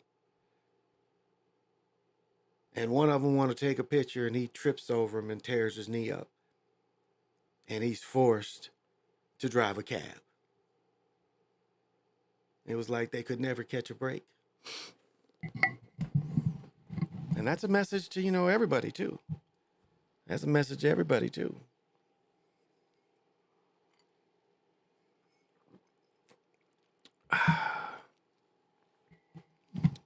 But we can break out of it.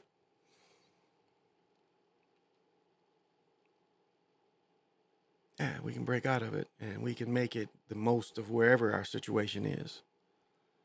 And it's never bad to try to, you know, make more of what you have going. I mean, that's kind of like a lot of people that kind of have it. I think they look at, and it's almost, you know, it almost reminds you of the preacher that tells everybody that, you know, like not like Reverend Ike. Reverend Ike said, this is how you can get the bread and how you build it up. And he brought his people in and really taught them. Like, watch some of his lectures. He's telling you some steps. You know, he talks a lot about the God in you. And that you have a responsibility to want to manifest, to want to thrive, and want to be more than what you are right now. Until you do, you know, finally get where you want to be and what you want to do. I mean, I do like the perspective that, you know, I get to do this freely. And so everything I do is, you know, from me. You know, I don't have to sell anything. I can come on here and just do my thing and, you know, get this out, get my ideas out.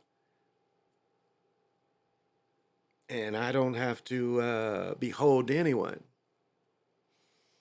It's just me. And that's power in itself. I'm my own thing. I'm the model. Now I can wear a little advertisement. That's all right too. I don't mind that. These are good people. Go out there, get you some good food. Definitely some good beer. Some of the best beer in town. Really great little joint. And that's the beautiful thing about this area. It's a lot of great things to do. It really is. It's a lot of good places to eat. And it's a lot of good family things to be done and had here. It is very family orientated. When you go out to the malls, you see families. It's not, you know, it's not anything new, you know, to travel and see families.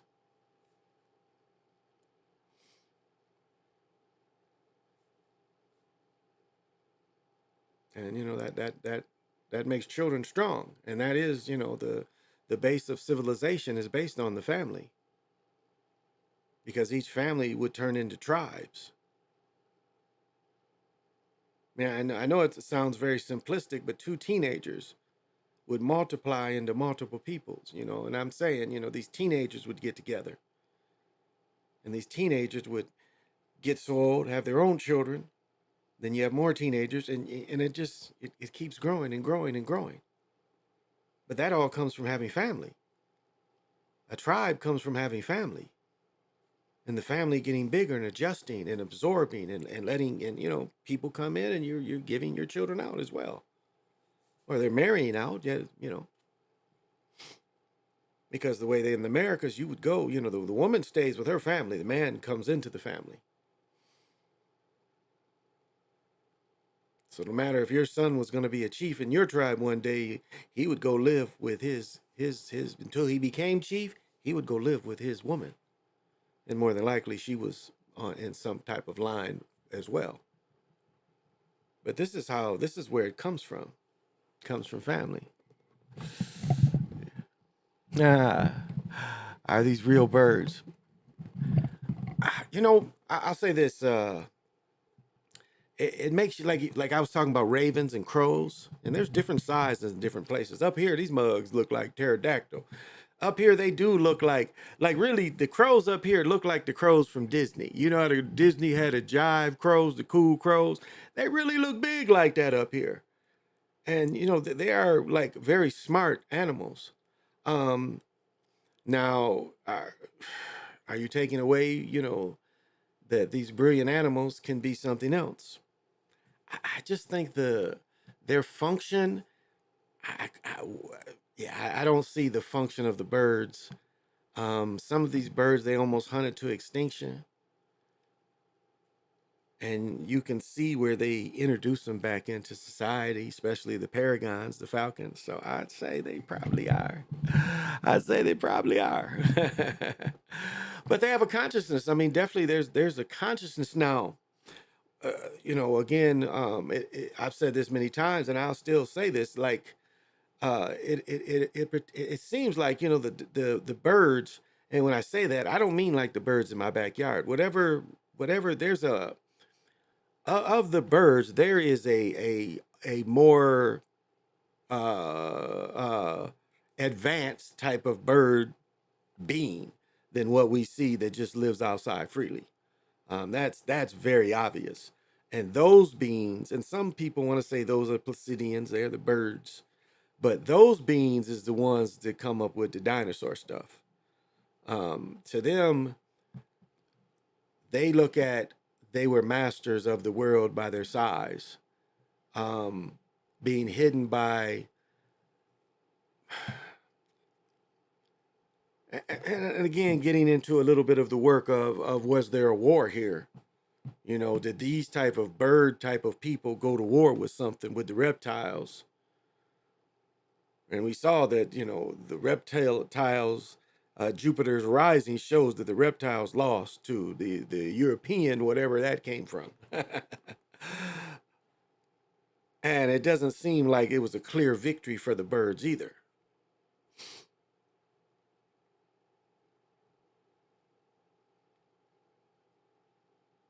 And you know, and it's not a negative connotation of all the time, because again, when you look at the feather serpent, what you see that, you know, the feather serpent, you had that, you also have the jaguar energy as well. And you know, so the metamorphosis of a feather serpent is many different. So I don't even know if I could tie that really into a true bird, because it's a little bit of the bird serpent energy kind of combined. So it doesn't show the battle of them.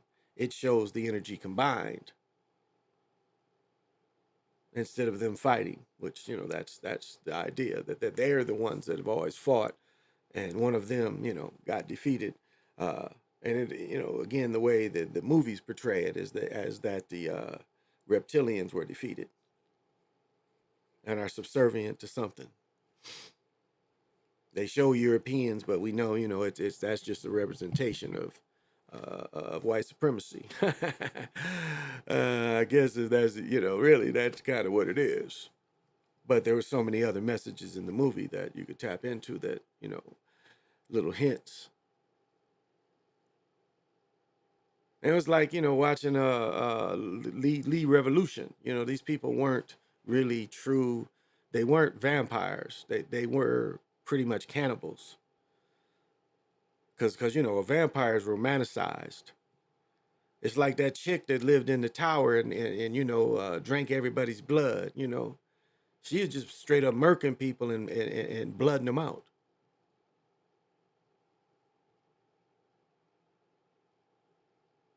So, you know, they and they say that, you know, in that late revolution, they show fighting the blue bloods. The blue bloods was the cannibals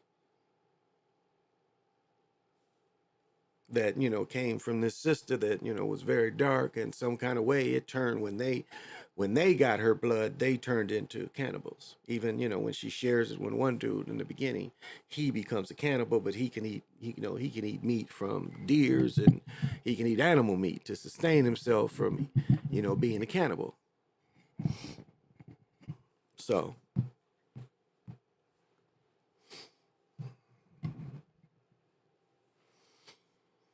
So these are just some considerations.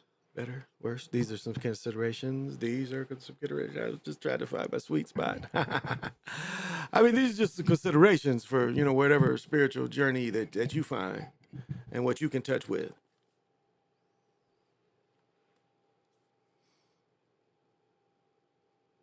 Because we all have our own spiritual side.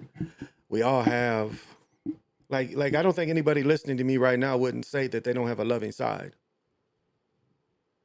And some of you that I know more than others, I see, you show that you have love for people, love for your family, love for your life, the life you live in. So, I know you have love in your heart as well, compassion. And so, I don't I feel so bad with Turtle Gang that, he gets, sometimes, you just wonder because he has a lot of strife and a lot of argument and arguing with people. And I don't understand that. This man knows. But yet I don't know that, I can't say that he likes that, but if that is what you constantly talk about, maybe a part of you do like the battle. Like a young man said today, we all have our own opinions. That's what we say. It's our opinions. Okay, if that's your opinion, then that's your opinion. All right, I've stated my opinion. Okay, I hope it is your opinion. And it's not an influence there or some cash there, that makes you change your opinion. So I hope it is your opinion. Because too often, there's incentives of having opinions, especially on this platform. There are definitely incentives if you have certain opinions. When I do my show and just talk about sports, they love it. They love it. And, I come back, all of a sudden I've got to redo when I come off here, I've got to redo my sound. I mean, these little things that they do that they affect. Because, nobody messes with any of this but me.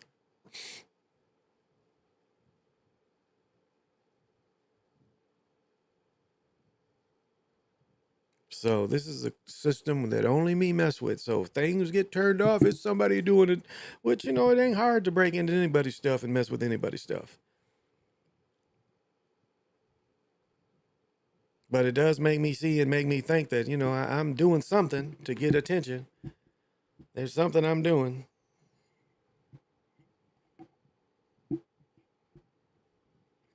I mess with stuff and keep messing with stuff. That's just my nature. I'm a fidgeter. I don't like leaning. I like sitting straight back. But sometimes I don't know. I'm kind of still not bad. All right, maybe if I can keep that up. And so I guess what it boils down is just, how do you take information in? How do you take when you get in touch with people, when you listen to people, it's like, how are you taking this information in? And you can't really be fully influenced. You just take the information in, because at some point you have to be partial about the information.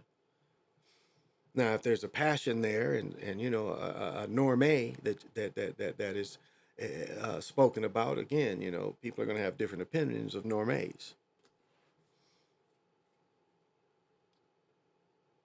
Because what's normal to one is not necessarily normal to another. And that goes with common sense too. What's common sense to some is definitely not common sense to others.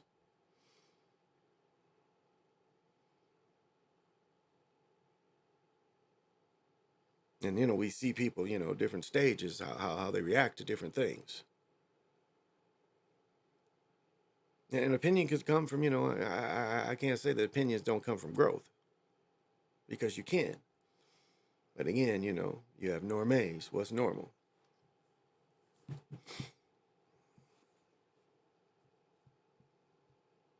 And so that, as I was talking about last night, it goes into, what is integrity to you? And is there a price for, the way you think?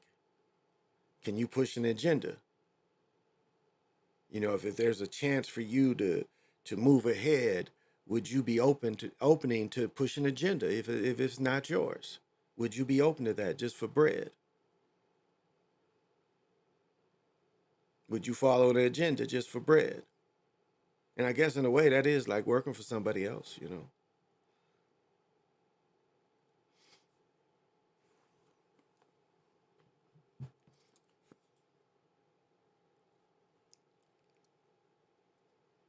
Or a contract, a little short contract.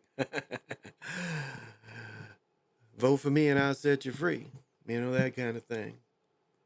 Give me some love and, you know, this is what the love will come back. Yeah, things that big. Oh, okay. What have I done?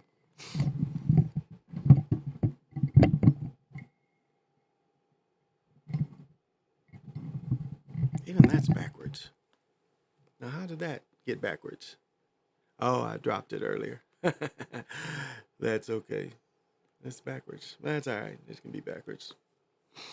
And I got enough surly on, but normally this faces that way. But so, system knocked it over some kind of way. That's okay. I wonder even if my daughter was messing with this stuff. It's making me wonder. But ain't nothing she could, and maybe that's why. But she's not gonna come into here. She would be into some game or something. So I guess we just all have to do, you know, what we have to support and what we can afford, and you know, I guess that's all in our own hustle. And it's like that's what a lot of people use. That is like it's funny. I tell you, I want to get in this one chick. Now, I'll say this with Turtle Gang and the group. This was even before Dane had gotten the group. It was some of us was coming and talking about the Black Indians and the families and stuff. And this chick was like one of the ones, and now it's like she's saying that she, you know, and this is, you know, back in I think she came because I've been on Facebook with friends with Turtle Gang since at least 12, I think. And Tasha, you know, not Tasha K, but Tasha She, you know. But this other person, you know, and it's funny now, you know, she's got a YouTube and I guess she's doing okay, but she said she's one of the what did she say? The originators of telling the melanated folks that they was Indians when, you know, most people have kind of heard that. We got Indian in us. So I don't know if she's the originator, but it's just funny now she offers some kind of services. And it does seem like, you know, some of these things turn into a scam. Like I would literally like people would email me and just want me to play these big bowls while they listen to them. And I would like what I used to do all the bowls. You know, I used to do all the bowls. And you know, people would you know want to pay me to do that. And it was like, nah, I've just made you feel better. Why would I charge you for this? So, you know, and as I said many times, you know, I do for most part give freely.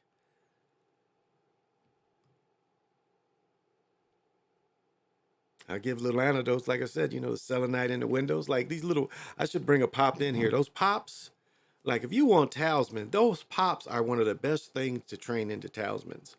Now again, and I'll even say this because the thought just came to my head. I don't see those like the skulls.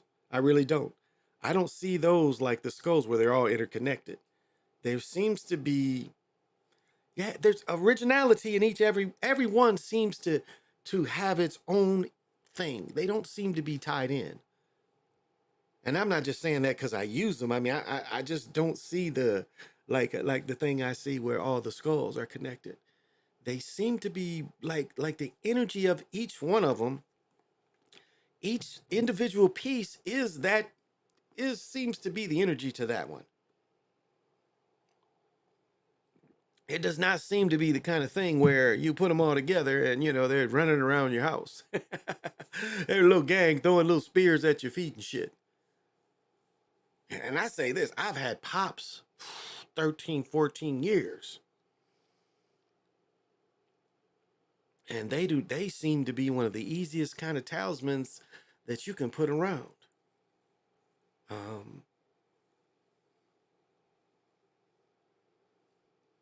Yeah, they seem very effective. So you make them your own, and they seem to respond to that. Yeah, almost, like I don't know. I don't know. It's they really seem to have individual energies. I found. So like some of them, like my Ali, wouldn't stay straight up, and so I mean the energy was so like the way it was clumsy because it just couldn't stand up was so just that one, because most of them would stand up, and I'm trying to give you an example of the individuality of each piece. Where this piece was made where if it stood up or not, it was still giving out the same energy. So that's why I say, these things seem to be kind of unique. And I don't sell them, I don't push them. I'm just saying they seem to want to be talismans. Now, you can say that's, and I don't see anything negative. Yes, the characters, just Hollywood characters, but I don't know. I think, yeah, I think the energy's lighting them. So I think they're perfect for you to use. I really do. I think their purpose, I don't see any negative purpose with that they're made other than, the characters they're made from. Of course, the character would have somewhat of energy, but it was just, that's what I found. So, what you find? How long have I been going? Okay, two. Okay, I probably can go a little more, and then I won't be on again until Saturday. There's no real sports other than games. There's the games on tomorrow. Games tomorrow. Yeah, I think one's on ESPN, maybe NBA Network. So we'll see. Of course, college games is wrapping up, and but yeah, right now I'm really feeling Ravens Lions. That's what I'm feeling with the Lions winning. That's kind of how I'm feeling right now. I'm really feeling strong with that Lion. I really think so, but we'll see. We'll see. I mean, it's going to like set a precedent, and again, when we look at teams that have won the Super Bowl, we still have to look at teams and have they won championships. And as we said the other night, the Lions have won 3 championships. That does count. And so we saw the Nuggets bust through. They might let the Lions bust through. It's hard to predict the script. The egghead man in the room, he's full. He loves this time of year because this gets all his skills at one time. And again, it's a child of the my. The egghead man is a child of the my, so the my ain't got to do it all. She's, pushes a couple out. The my pushes it out and says, "Egghead man, I want you to be the one that controls all this sports, and you be the one that minute to minute."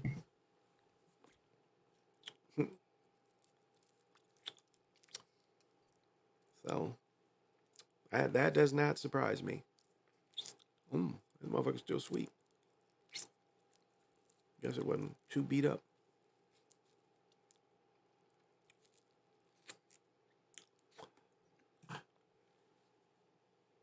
General Lee was given like 500 cigars. And he smoked all of them, and he ended up having, and probably even more. He probably even smoked more. And he ended up with throat cancer. Like really horrible throat cancer back then. Barely could swallow. Finished his memoirs. And somebody gave them to him as a gift.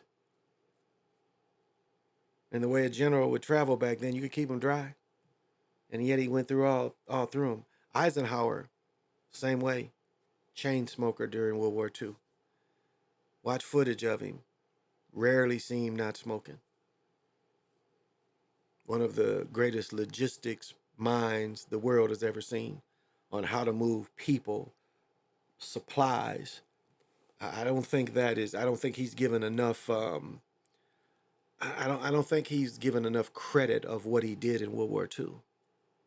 The way he was able to move men and supplies around World War II. That's the biggest part, supply chain is being able to supply your army.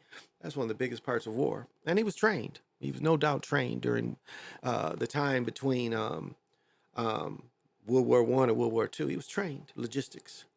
I mean, Marshall from the Marshall Plan, that was the Secretary of State or whatever he worked in,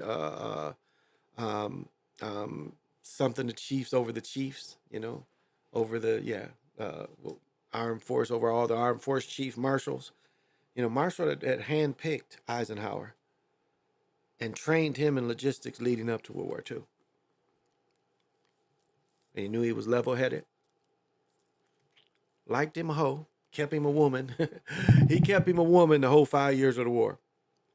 He found a woman that he had his wife. He had a secretary that was his second wife. And every now and then he'd fly his real wife over, but for 5 years this dude had a wife. Now I know they don't like the word pimping, but that's pimping. You know, here he is, the general of the army. You know, a lot of people could say that's sexual battery, but she was with it. She was his wife while he did war. And you can look that up. But he was a chain smoker. Both of them smoked. And as soon as the war ended and he had to go back to his wife to become president, he broke it off with that chick. And you know how hard that had been? You and this man done traveled around the world. And then, you know, you guys come, the war ends. And you watch this great man about to become president. And you ain't there. And you was there in all these important battles. And you don't get there. And you just throw it to the side. That must be hard. That'd have to be hard to, you know, deal with as a person.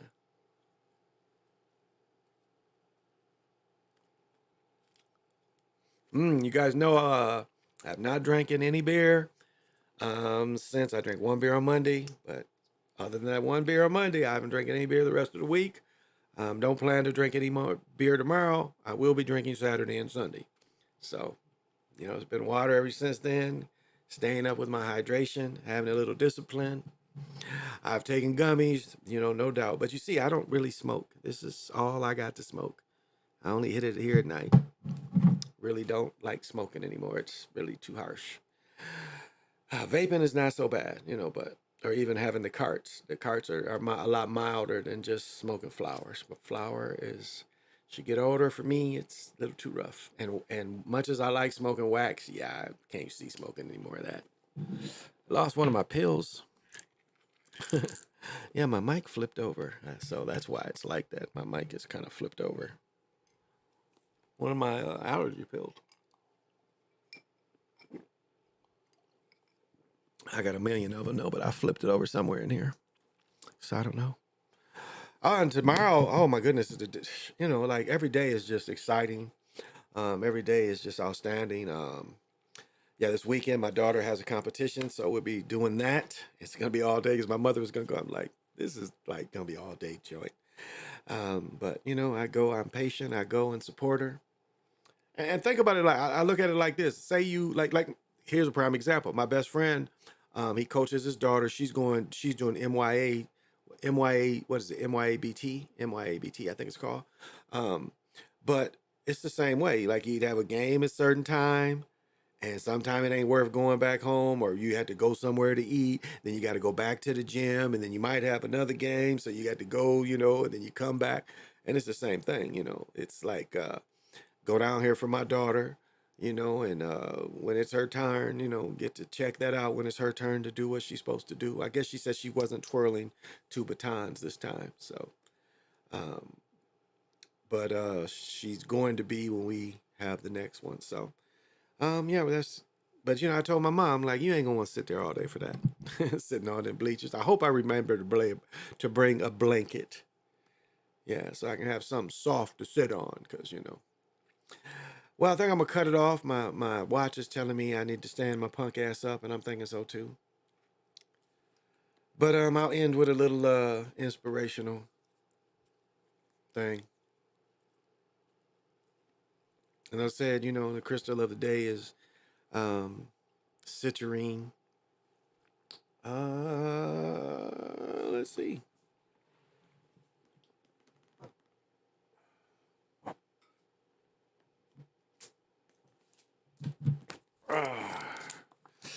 Let them give the definition.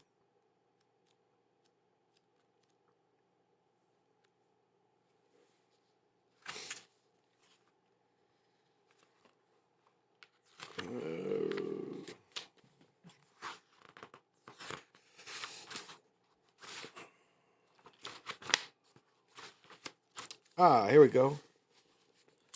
And I'd say mine is probably just as pretty as these are. Citrine is a member of the quartz group with a hardness of is a silicon dioxide mineral.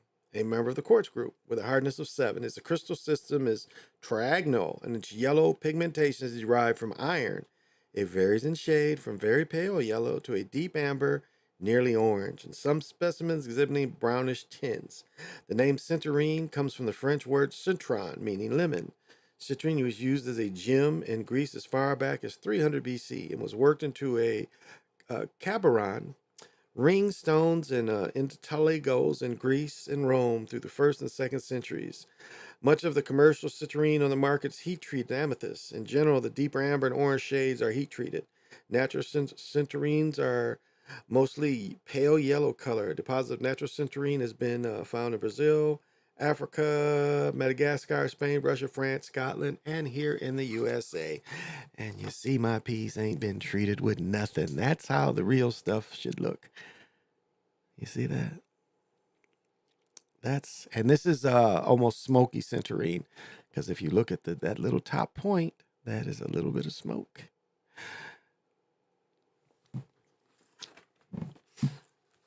And Robert Simmons says citrine opens up the inner door to increase clarity of thought, enhance creativity, and magnify powers of will and manifestation.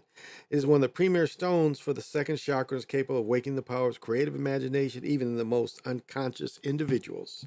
Imagination, as Einstein said, is more important than knowledge. Knowledge refers to facts, conditions, or principles already known, and is thus rooted in the past. Through knowledge alone, there can be repetition only, no creativity. The creative power of human beings and all beings are rooted in imagination. Before someone could create the laser beam, the sonnet, or the souffle,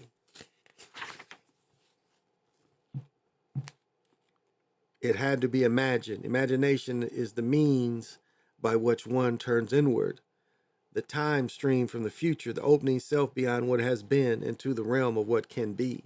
Citrine in both natural and heated form, similarities, imaginations through 3 portals, the 2nd, 3rd, and 6th chakra. The vibratory resonance of citrine activates and harmonizes the 3 energy centers which are necessary to the process of creative imagination.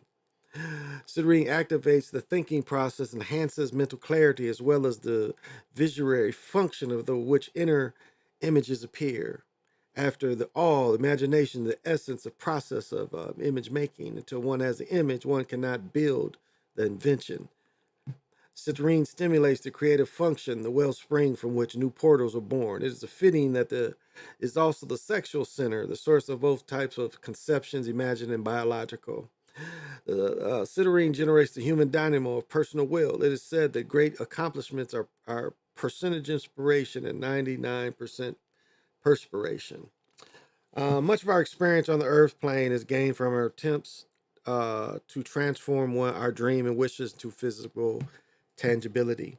This process of manifestation, creating the form of our experience, from the energetic blueprint to our thoughts, beliefs, and desires. Citrine is our foremost alloy in the process of manifestation.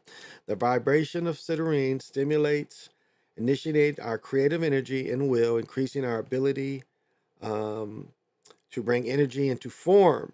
Citrine enables us to open more fully the divine energy of divine will and the path of love. By resonating with citrine, we remind that we are loved and supported by the universe in our efforts towards manifestation. When one chooses a path of love and joy, opening to the power of divine will, citrine supports bringing forth what is truly beautiful. There's a tremendous natural difference between the appearance of yellow-orange heat-treated citrine commonly found on the market and the smoky citrine. Those differences extend to these energies as well. And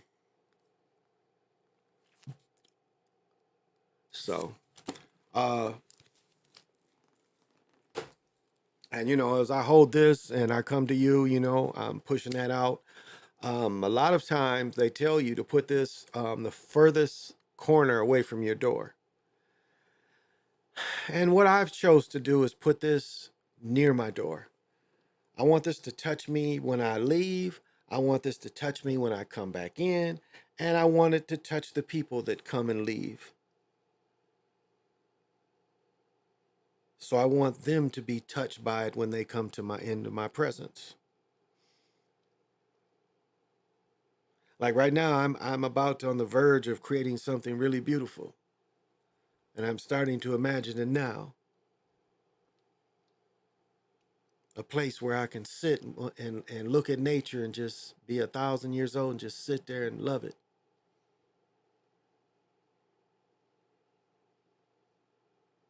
Because I love trees, I love grass, I love the air. All of these things are sacred to us.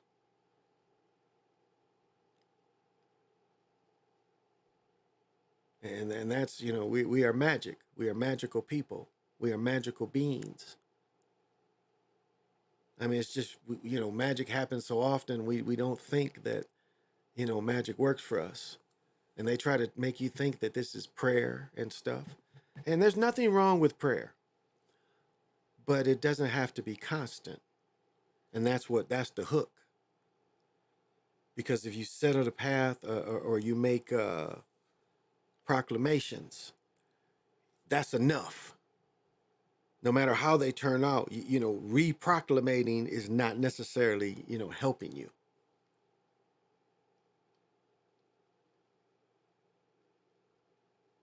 Because, a lot of people, the way they manifest is they have to keep replicating in their mind.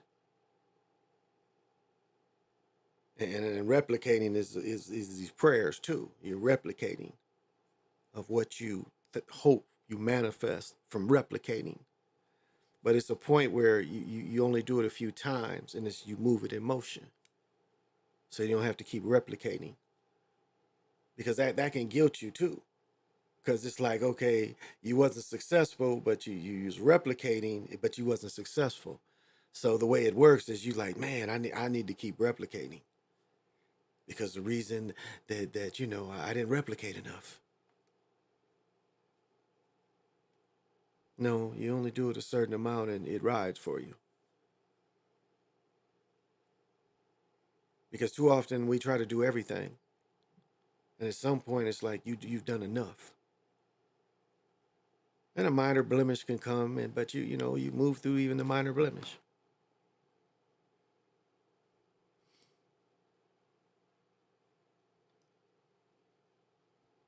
You move through even the minor blemish.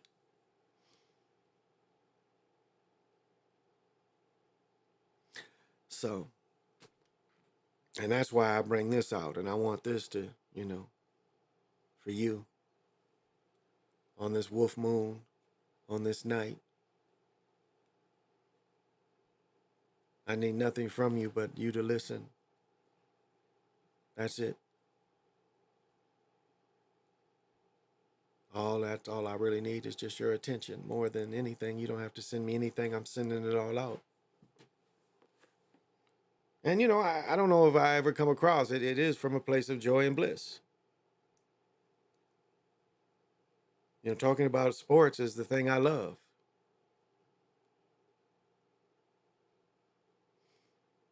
Trying to break this stuff down.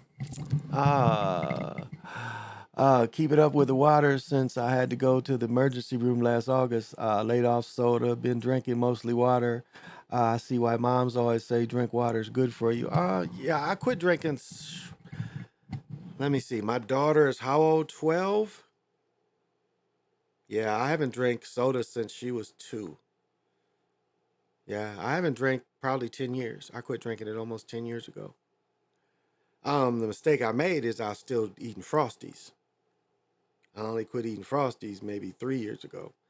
But up to that point, I wasn't understanding, the poison was in Frosties. But I quit drinking soda completely 10 years ago, if not longer.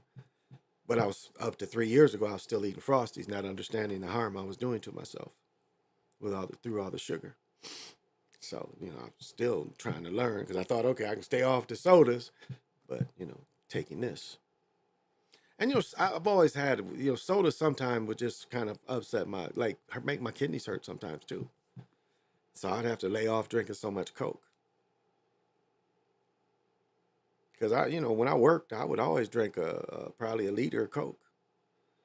And, I'm not, like, even with my brother, he'll tell you, he would probably drink, if he worked at 16, he probably would drink a couple of Mountain Dew liters. I probably would drink, I don't know if it's a liter, like a 16 ounce maybe. Maybe I would drink a 16 ounce while I was at work. And that was really before I drank coffee like I do now. I didn't really drink coffee until, I guess around, off and on for 20 years. And in the last 5, 6 years, I drink it more. But I don't drink it with any sugar, just cream. Just cream. Yeah, and the creams generally, it's just cream. Hazelnut is just natural, so which tastes somewhat like chocolate. Like when you bite one, it don't taste like chocolate, but when they put it in a liquid, it tastes chocolatey a little bit. So, but yeah. Speaking of my mama, today is her. Wow, good. Well, good solar movement for her. Good that she's, joyful day for her. I hope that she enjoys her day. Yeah, that's the words I was looking for. I'm sorry. Yeah, I hope God, I'm not trying to throw spells out there, but I hope she enjoys her day. Good. That's what I was trying to say. That is good. You know what's funny? My mother's birthday is the 9th. It's like my daughter's birthday is the 1st of January 14th, and then my mother's is the 9th. But my nephew's is, let's get this right, his is the 2nd. So we're going bowling next weekend. He wants to go bowling. No Super Bowl, nothing next weekend anyway. So, because we just went bowling, my the great nephew, his birthday was in January, so we went bowling. And then, God, we did something that we all went bowling last year. I can't bowl, and it's not that I can't bowl, but it causes a couple different issues for me. It puts a lot of strain on my elbow, a lot of strain, and a strain on my hand. And so I tend to stay away from bowling. It's just, and the motion, with my hand, because I can't really spin the ball either. It's like I have to just flat throw it.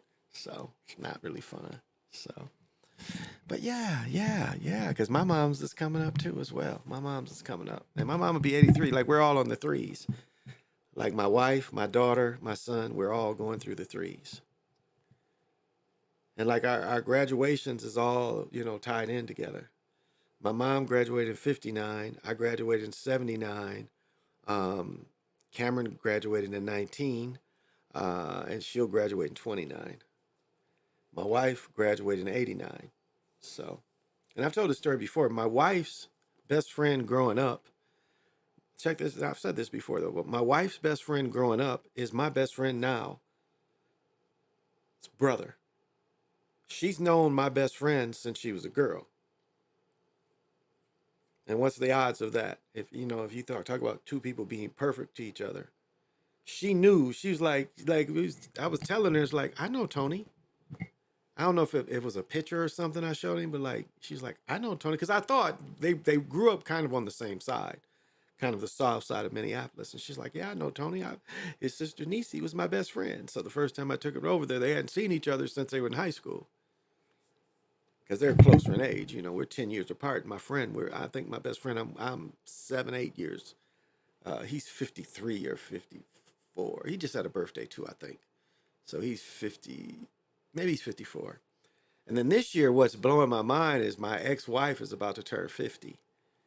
She's about to turn 50. So energy sent to her because, her people don't live very long. Her mother only lived to be 53. And she bought a brand new car. So joy to her. She's manifesting, living her best life that she can.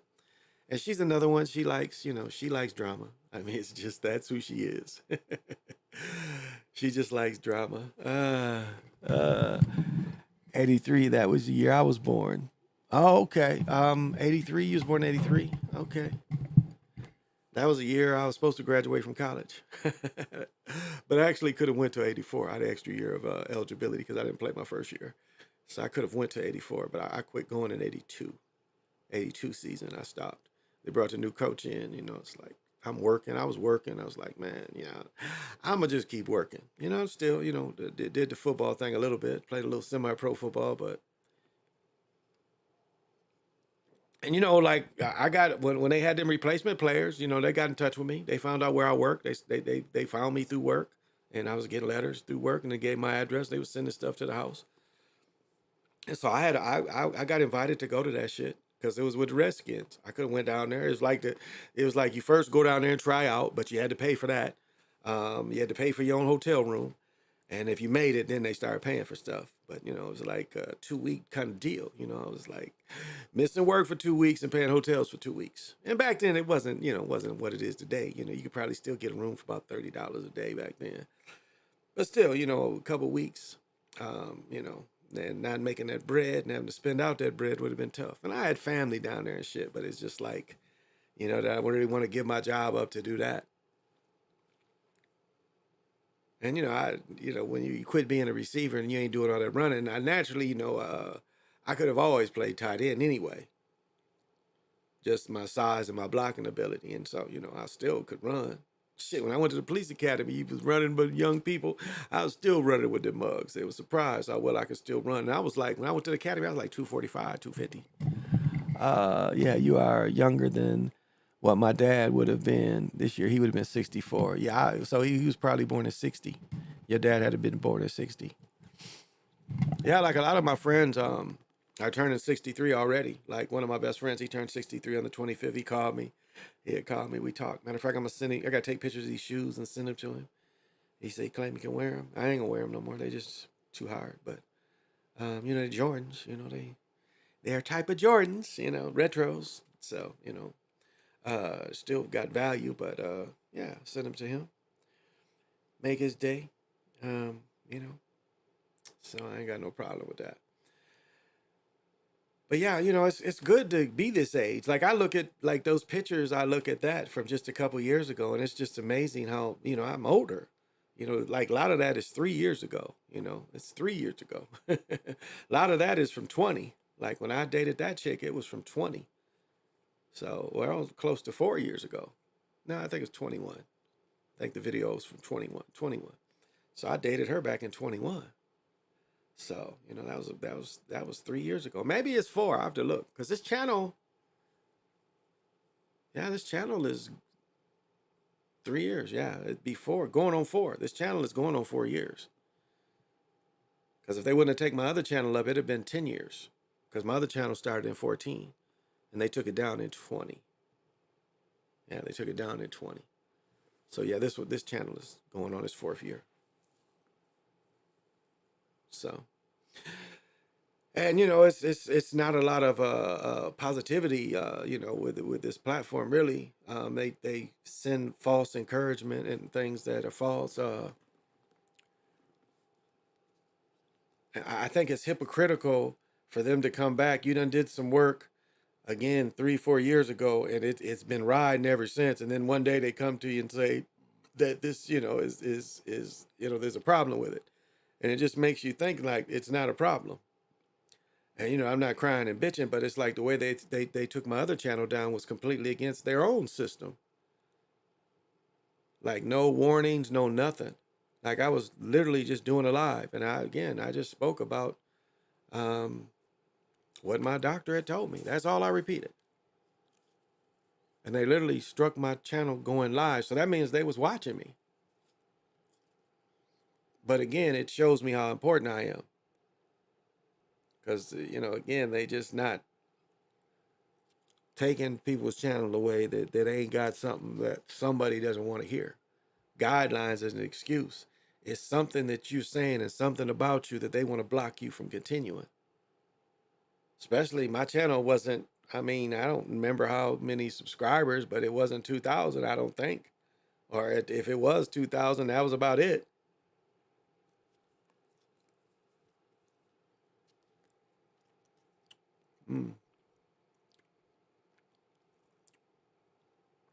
Well, I'm gonna cut it. Thank you guys. I appreciate it. Yeah, 2 hours and 40 minutes is good. So thank you guys for coming. I appreciate it. Again, I will not be on tomorrow because tomorrow is let's see. Tomorrow is